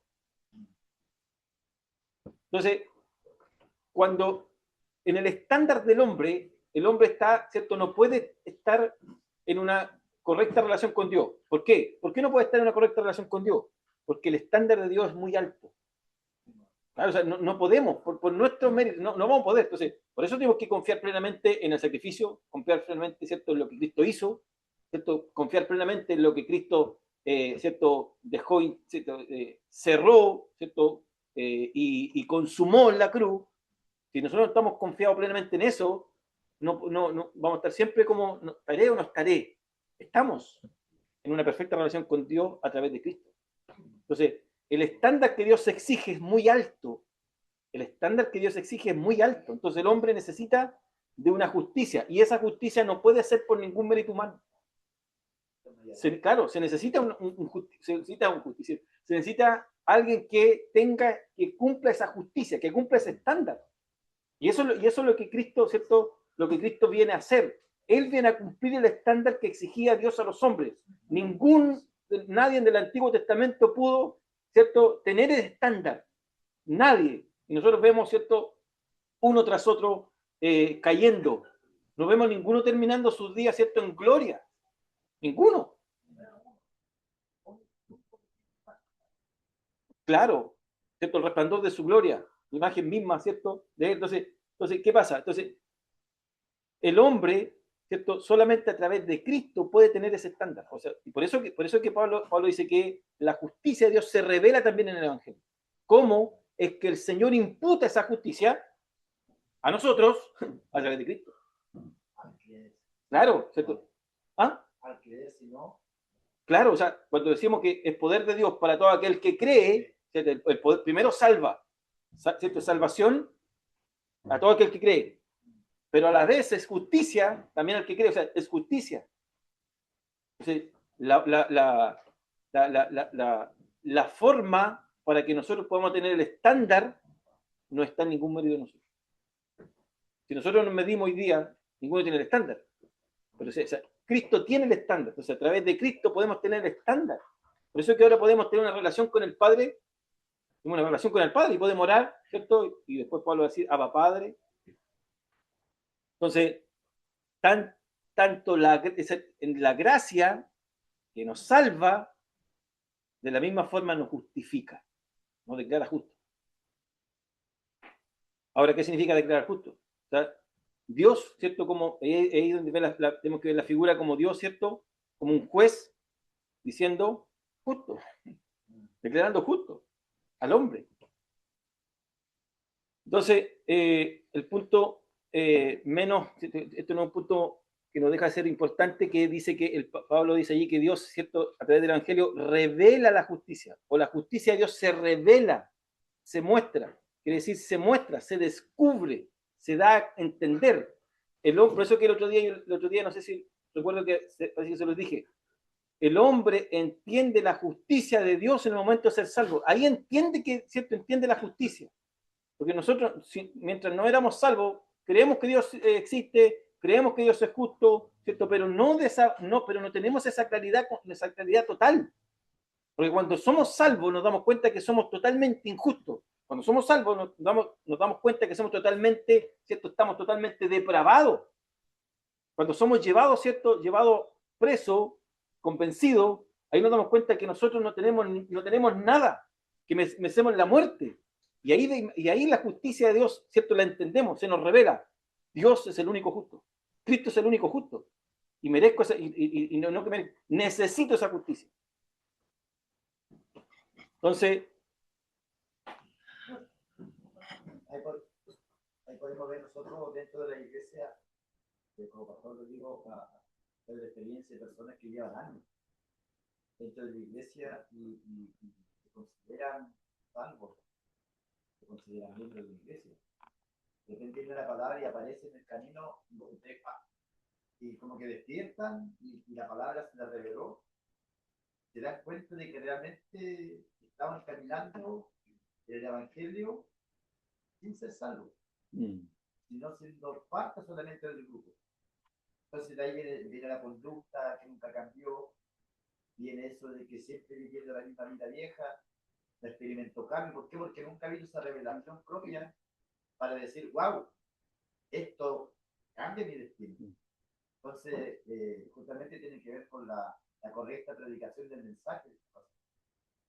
Porque ahí dice Romanos que la fe viene por el oír, por la palabra del Señor.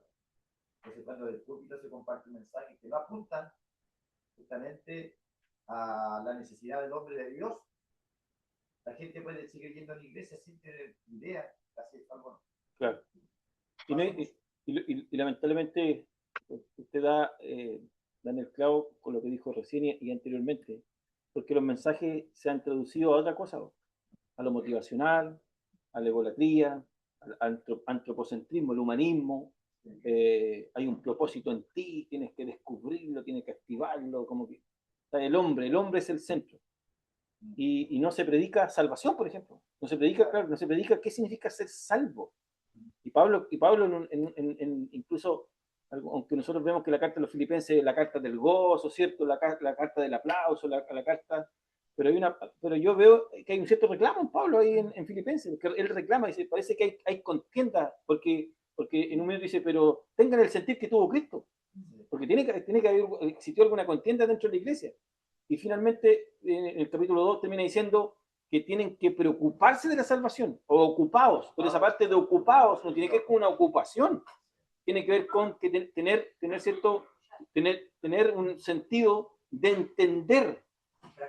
Y claro, yo ¿cómo entiendo la salvación? ¿Cómo sé que fui salvo? Yo soy salvo, hermano, ¿y cómo? No, el Señor me salvó, yo era drogadicto. Sí, pero ¿qué significa ser salvo? ¿Qué significa? O sea, yo tengo que entender, ¿cierto? El sacrificio. ¿Cómo Cristo, Dios se provee en su sacrificio, Dios provee a su Hijo, etc. O sea, todo lo que estamos estudiando. Entonces, necesitamos que vuelva, como dice Samuel Pérez, ¿cierto? De este hermano teólogo que tiene mucho en las redes sociales, tiene que volver la Biblia al púlpito. Pero la Biblia, pero la Escritura, ¿cierto? Purista. El purismo. Quizás en el tema de ocupado de nuestra salvación, cuando estamos viendo, como bien dice, se refiere a que uno debe indagar, ver qué forma el cristiano fue salvado, cuáles fueron los acontecimientos, ¿cierto?, para que llegara a la salvación a uno. Y lamentablemente hoy gente que es muy fuerte de cuerpo diciendo que la salvación se pierde, no indagando, no preocupándose, ¿cierto?, y de una forma irresponsable, mandando a la gente al infierno, no teniendo este temor y temblor. ¿No? Prácticamente es una osadía para ellos, una forma, no sé, pues, como airosa, con ira, para decirle a los demás que ellos no guardan la salvación. ¿A base de qué? De oración, ayuno, asistencia. Claro, asistencia a la iglesia, diezmo, primicia y un montón de cuestiones más dentro de esto. Y si la persona deja de hacer esto, el hombre pierde la comunión con Dios y deja de ser salvo. Incluso el mismo capítulo de Filipenses, dice qué significa la salvación. O sea, versículos anteriores dice, siendo Dios, ¿cierto? No, ¿cierto? ¿Se recuerdan o no? Filipenses 2. ¿Se acuerdan cuando dice que, ¿cierto? No se aferró, ¿se recuerdan? Sino que ¿cierto? Tomó forma de hombre y se hizo siervo y siervo de cruz, y Dios le dio un nombre, que es por sobre todo un nombre, para que toda rodilla se doble, ¿cierto? O sea, algunos lo ven como un vaciamiento, no. Él, siendo Dios, tomó forma humana. Se despoja, o sea, no se despoja de su atributo, no. Sigue siendo Dios, pero él absorbe humanidad. O sea, eso es rebajar, o sea, eso es rebajarse a su propia creación, o sea, absorbe humanidad. Suma a su deidad, suma humanidad. Entonces, y ahí vemos todo el concepto de salvación. Sigamos, entonces, para entender un poco lo que es justicia, porque para poder entenderla tenemos que observarla primero, que justicia de Dios significa atributo divino. O sea, Dios es justo, Dios es recto, o sea, él es perfectamente justo. Entonces, lo primero que podemos ver con respecto a la justicia de Dios es que es un atributo divino. Entonces, en ese atributo divino, si nosotros nos remontamos al Antiguo Testamento, donde más vemos, ¿cierto?, la justicia de Dios, es no solamente la fidelidad que Él hace con su pueblo, sino también que aplica la justicia. Y se da cuenta, ¿cierto?, cada vez que ejercía un juicio, era Dios ejecutando un juicio, un castigo. Entonces, es un atributo que tiene un doble sentido. Dios es justo, pero también es recto, ¿cierto? Justo y recto. O sea, hay una rectitud en su aplicación de justicia, pero a la vez también es justo. Entonces, eso es una cosa. Martín Lutero dice que la justicia, cuando Dios revela su justicia, al menos en este capítulo, este versículo, tiene que ver con que el hombre entiende que Dios es justo. Y eso es lo que les decía yo antes. O sea, en la salvación, el hombre ahora entiende que Dios es justo y que el hombre es totalmente injusto. Ahí se produce esa revelación. Y el otro último punto también para entender la justicia es que en ese atributo de Dios que Él es justo, ¿cierto? Y que el hombre se da cuenta que es injusto y que necesita esa justicia, Dios provee esa justicia. Y eso se llama la acción de su justicia, o el don de su justicia, o Dios provee su justicia. Y es lo que hace el Evangelio. En el Evangelio no solamente revela el atributo, sino que en el Evangelio también, ¿cierto?, provee parte de su atributo y nos declara justos. Solo quería hablar de la palabra revelar, porque no es tan simple como revelar. Que de ahí sale nuestra palabra apocalipsis. La palabra apocalipsis, pero de ahí sale apocalipsis, donde se escorre el velo. O sea, esa justicia de Dios se deslumbró, corrió el velo para que nosotros la pudiéramos ver.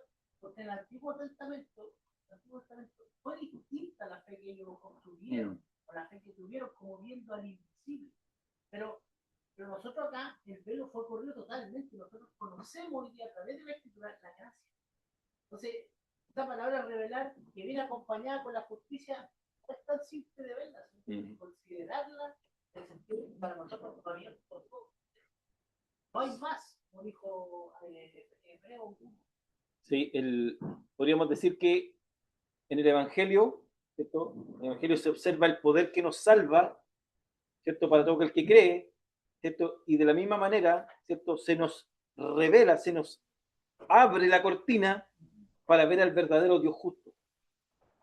Y que es cierto que nos imputa su justicia, pero la justicia de Cristo.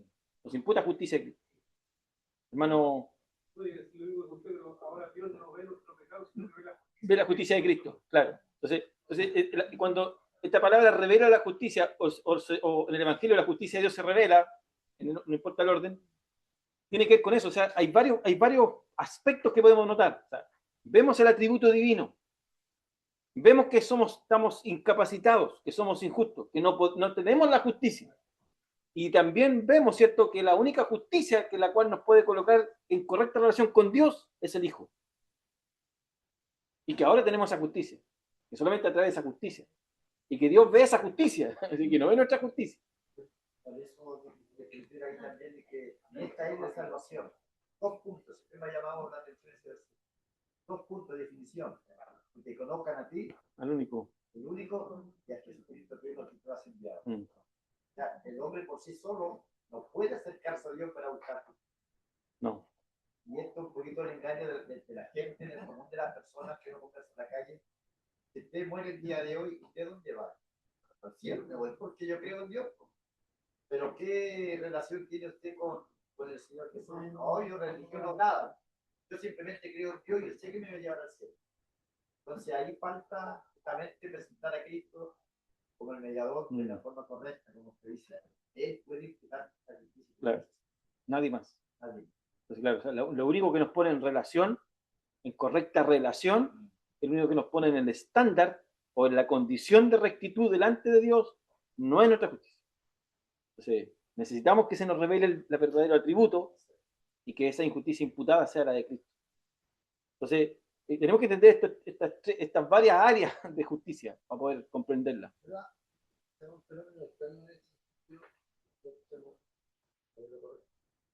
Pero parece que la gente inconversa,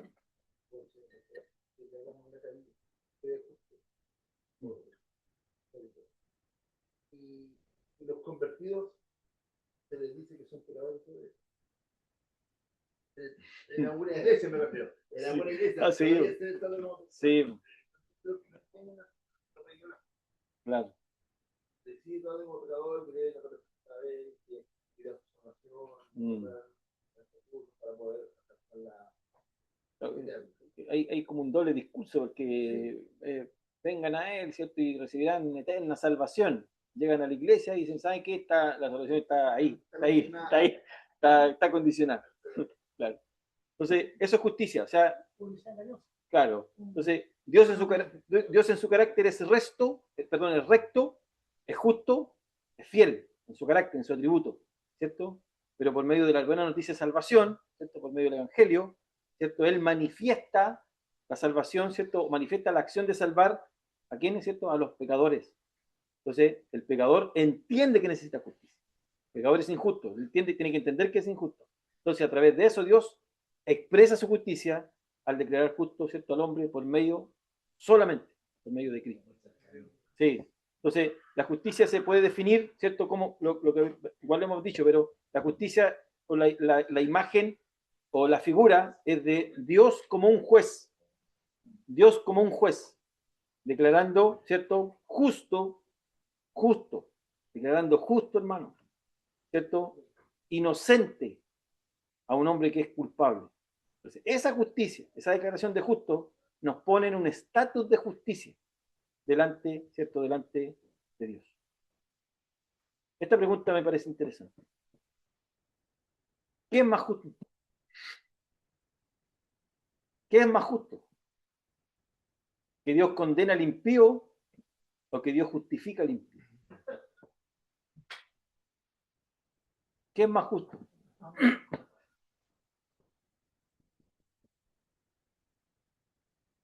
Buena pregunta. No sé, quiere que destruya este pueblo y te cree uno nuevo, le dijo cuando pecaron. Así de simple. Pero Moisés dice, pero tu honor está en juego, dice. Tu pueblo. Señor, pero ¿qué van a decir los demás naciones? ¿Ah? O sea, fue en vano nos ha sacado de Egipto. ¿Qué es más justo, hermano? El problema está que nosotros cuando tenemos un mal concepto de la justicia, y después Pablo incluso Pablo después en estas conversaciones con este interlocutor dice, ¿es injusto Dios? ¿Es injusto Dios? Esa justicia como victoria, como que el personaje merece justicia. Los movimientos sociales dicen, yo merezco justicia, justicia. Y eso un poquito lo que vemos nosotros, antes de compartir un poquito en el común de la gente. Yo merezco justicia. Inclusive cuando alguien muere, nunca pensaban que se va al infierno. Bueno, algo va a ser el criminal más grande, pero el alto y le ponen globito y se lo tiramos al cielo.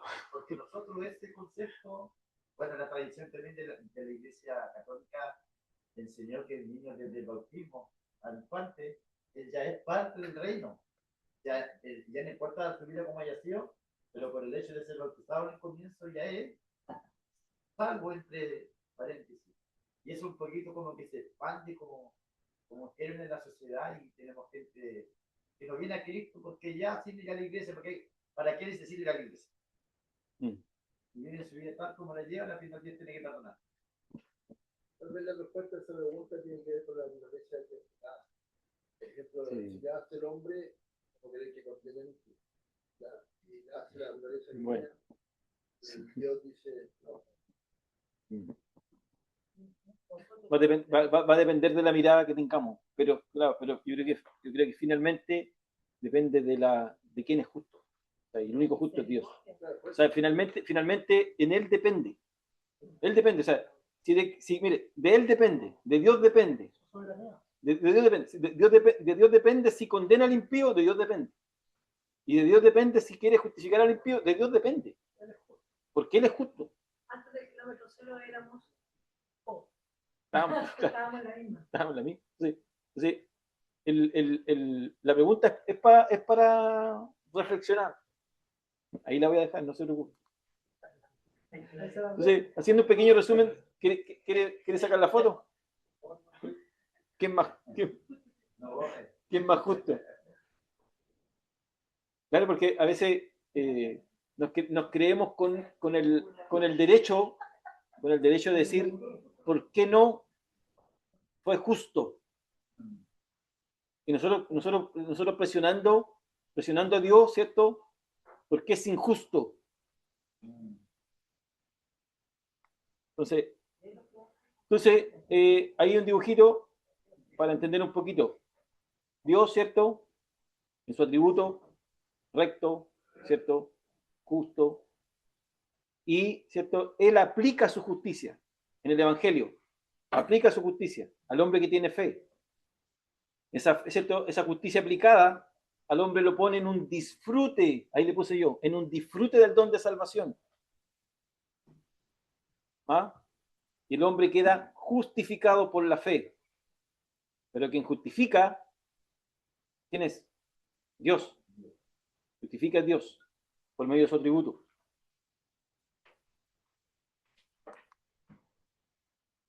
Ya, hermana sucia, ahora sí. La saco. Entonces, en palabras más simples, ¿qué es lo que es justicia de Dios? Es el acto mediante el cual Dios lleva a los hombres a una relación correcta con Él. Es el acto por el cual Dios, ¿cierto?, lleva a los hombres a una relación correcta con Él. Y que solo se puede experimentar mediante la fe en su Hijo. No se puede experimentar de ninguna otra manera. No puede el hombre llevar absolutamente nada delante de Dios para ser justificado. Nada. Entonces Pablo cierra el texto diciendo y recalcando y subrayando que es solamente por la fe y nada más que por la fe, ¿cierto?, que nos puede situar en una relación correcta con Dios. Sin ningún mérito humano, absolutamente ningún mérito humano, solamente la fe, que la fe no es como obra, es como una respuesta. Es mi respuesta a Dios. ¿Ah? Y eso me pone en correcta relación porque yo creo en quién, en su Hijo. Y cita el texto de Habacuc, ¿cierto? Habacuc 2:4, que dice, y aquí, aquel cuya alma no es recta, se enorgullece, mas el justo por la fe vivirá. El contexto de Habacuc era el siguiente. Habacuc está haciendo reclamos divinos, está haciendo reclamos a Dios. Señor, necesitamos justicia. Ahí tenemos punto. Necesitamos justicia, Señor, dice Habacuc. ¿O no, Marcelo? Necesitamos justicia. Aquí está todo mal. Vemos, ¿cierto?, a los jueces colocando carga, ¿cierto?, haciendo mal juicio. No hay rectitud, ¿cierto? No hay rectitud. No vemos tu mano, Señor. Queremos justicia. ¿Qué dice el Señor? Voy a enviar a los babilónicos. Pero, Señor, los babilónicos son más malos que nosotros. ¿Perdón? ¿Perdón? Si tú me estás pidiendo justicia. Y vienen los babilónicos, y en esa venida de los babilónicos, en esta profecía que tiene que escribir Habacuc, dice que, el Señor le revela, dice que más el justo por la fe vivirá. Bueno, en aquel tiempo la fe que tenía que aplicar en los tiempos de Habacuc era sobrevivencia. Sobrevivir al imperio babilónico. ¿Cierto? Ese era el punto de Habacuc.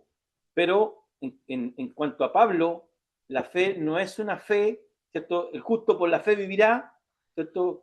O la justicia de Dios se revela por fe y para fe, solamente por fe, tiene que ver con que la fe no es para sobrevivir, la fe es para vivir eternamente. Esa es la gran diferencia de Pablo. Pablo la sublima. Pablo la lleva, ¿cierto? No la lleva a lo terrenal. Pablo lo lleva al estado eterno. Entonces, dice que la fe, solamente la fe, nada más que la fe, es la única característica, dice, de la absoluta confianza en Dios y su palabra. No hay otra manera, no hay otra forma. No tenemos que hacer nada, hermano. Tengo que estar a las 5 de la tarde en el punto de predicación, porque si no voy, pierdo la.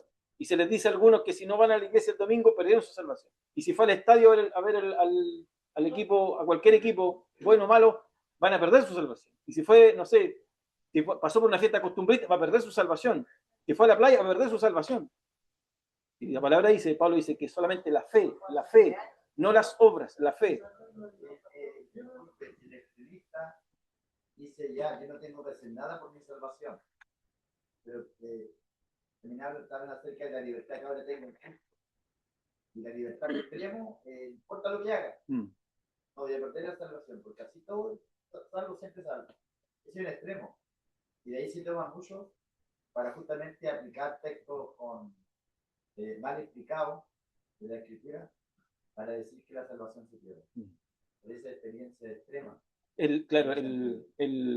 Sí, la mayoría que defienden que la salvación se pierde, claro, por apuntar a esa libertad que se da al salvo. Sí. Pero el verdadero salvo nos va a dar una libertad, porque la gracia tiene un sentido de restringir, un sentido de responsabilidad. La gracia no solamente nos va a otorgar una libertad, sino también nos va a otorgar una responsabilidad. ¿Qué verdadero salvo? Claro. Sí, la gracia nos responsabiliza. La gracia nos hace observar las cosas, o sea, nos hace discernir y entender qué es lo que sí y qué es lo que no, dónde yo debo estar, lo que yo debo hacer, lo que yo debo practicar. O sea, la gracia es un aliado que no tengo que pasar por, no debo pisotearla, es un aliado que me sirve para poder decir, para allá sí, para allá no. Claro, o sea, no es una... No, yo soy salvo, sí, ya, entonces me voy al carnaval de Brasil a bailar con la Carolina. No se puede. Eso no se puede. Entonces, Pablo dice que es la fe la que nos mantiene, la fe es la que nos pone en ese lugar. La fe en su Hijo, lo que nos pone en una correcta relación. La fe en su Hijo, lo que opera en la salvación. Siempre es la fe. ¿Ah? Y esa fe, incluso la que apunta Pablo, lo que le decía recién, no es una fe para sobrevivir, es una fe para vivir eternamente. No es para vivir en la tierra. Porque si imagínense, Pablo hubiera dicho esto mismo, haciendo una relación con Habacuc, pero en el mismo sentido, o sea, los que murieron por la fe, habría sido ilógico. Entonces, en palabras un poco más simples, dice, el declarado justo por la fe es salvo y vivirá eternamente. Todo esto es por el poder que implica el Evangelio de Dios. Vamos a hacer un paráfrasis de los dos textos. Yo, Pablo, apóstol de los gentiles, no tengo absolutamente ninguna vergüenza de proclamar las buenas noticias de nuestro Señor Jesucristo. Él murió y resucitó de entre los muertos. Tengo la osadía suficiente para aceptar cualquier menosprecio, infamia, incluso hasta la muerte, porque creo firmemente que este mensaje es el único que tiene el poder y la eficacia de salvar a los hombres de sus pecados. La potencia que solo descansa en la capacidad de Dios y no en los hombres.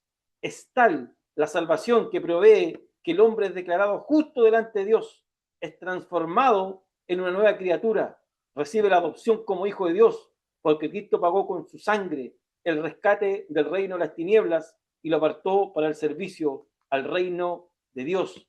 Evangelio que está disponible a todo ser humano, requiriendo la sola fe en la obra de Cristo y su persona. Evangelio de salvación que fue prometido primero a los judíos y posteriormente a los gentiles. Evangelio por el cual la justicia de Dios se imputa a los hombres injustos y pecadores para declararlos santos y rectos delante de Dios y así tener una relación correcta por medio de Cristo su Hijo, experimentada solo por la fe y nada más que la fe, porque el que Dios justifica, lo salva y vivirá eternamente.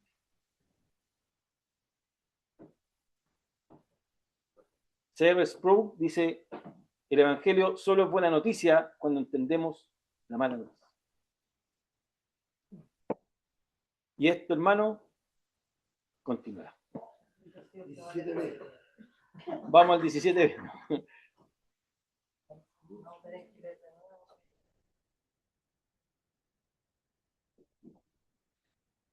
Bien, mis hermanos. ¿Algo más? Pero el primero, hermano. No, esto es el contenido de entender la gracia, nos obliga a nosotros a poder ser mejores lectores bíblicos, ya que la salvación también es que entender la regeneración, la justificación, el nuevo nacimiento, y uno cuando empieza a entender esas realidades, uno se da cuenta realmente de lo que está realizando. Y el temor de Dios alberga para no hacer lo que yo quiero. Yo creo que lo obliga a ser mejores lectores. Amén. Tenemos una responsabilidad de que tenemos que seguir invirtiendo nuestro tiempo en el estudio. Sobre todo de las doctrinas, la doctrina de la gracia, doctrinas de la gracia. ¿Algo, hermano? No, yo quería decir que Pablo conocía a su audiencia a tal punto que él ocupa un modismo hebreo al final, en el sentido de que él dice que por fe y para fe. Lo que quiere dar a entender ahí es la totalidad, no hay una parcialidad de algo que diga sí o no, sino la totalidad de la fe en dos palabras que para nosotros son simples. Es por y para. Es por la fe y para la fe. Sí. No, es la totalidad de la fe. No hay una manifestación. No hay nada, absolutamente nada más que la fe, ¿cierto?, en su Hijo para poder estar en una correcta relación con Dios. No hay nada.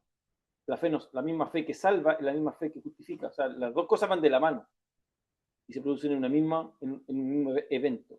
Dice que es de principio a La creencia empieza a creer que tiene la fe a nosotros. Y nos mantenemos en esa fe, o sea, nos mantenemos en esa creencia. Sí. Exactamente. Bien, vemos algunos comentarios. Dice, gracias, muchas gracias, hermano Frain, gracias, hermana Jacqueline. Hermana Mérida también dice, excelente clase. Gracias, hermana Mérida. Bien, saludamos a los hermanos que están ahí en las redes, ahí en Zoom. Hermana Jacqueline, hermano Juan Carlos, hermano Luis, hermano Isaac, hermana Wendell, hermano Richard, hermana Mérida, hermana Sandra Aldana también por ahí, hermano Patricio Albornoz, nuestra hermana Andrea, nuestro hermano Owen. Así que, bien, saludos, dice, Dios bendiga a cada hogar representado en cada corazón dispuesto a seguir los caminos de Jesús. Amén, gracias, hermano Owen. Bien, vamos a terminar y vamos a orar para que nos despidamos. Hermana Patricia, ¿nos puede llevar la oración?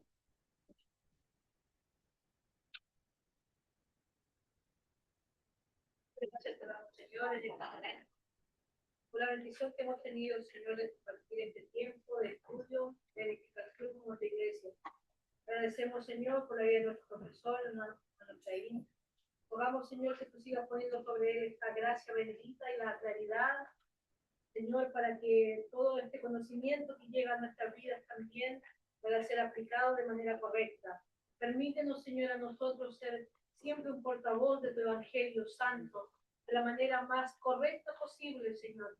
Bendiga a cada hogar representado, bendiga a las familias, bendiga el interés de cada corazón de tus hijos, Señor, por aprender más de ti y llenarnos cada día más de tu Santo Espíritu. Oramos en el nombre de Jesús, agradecidos por todo tu favor y tu misericordia cada día, Señor. Amén. Gracias. Amén. Bendiciones, hermanos, para todos.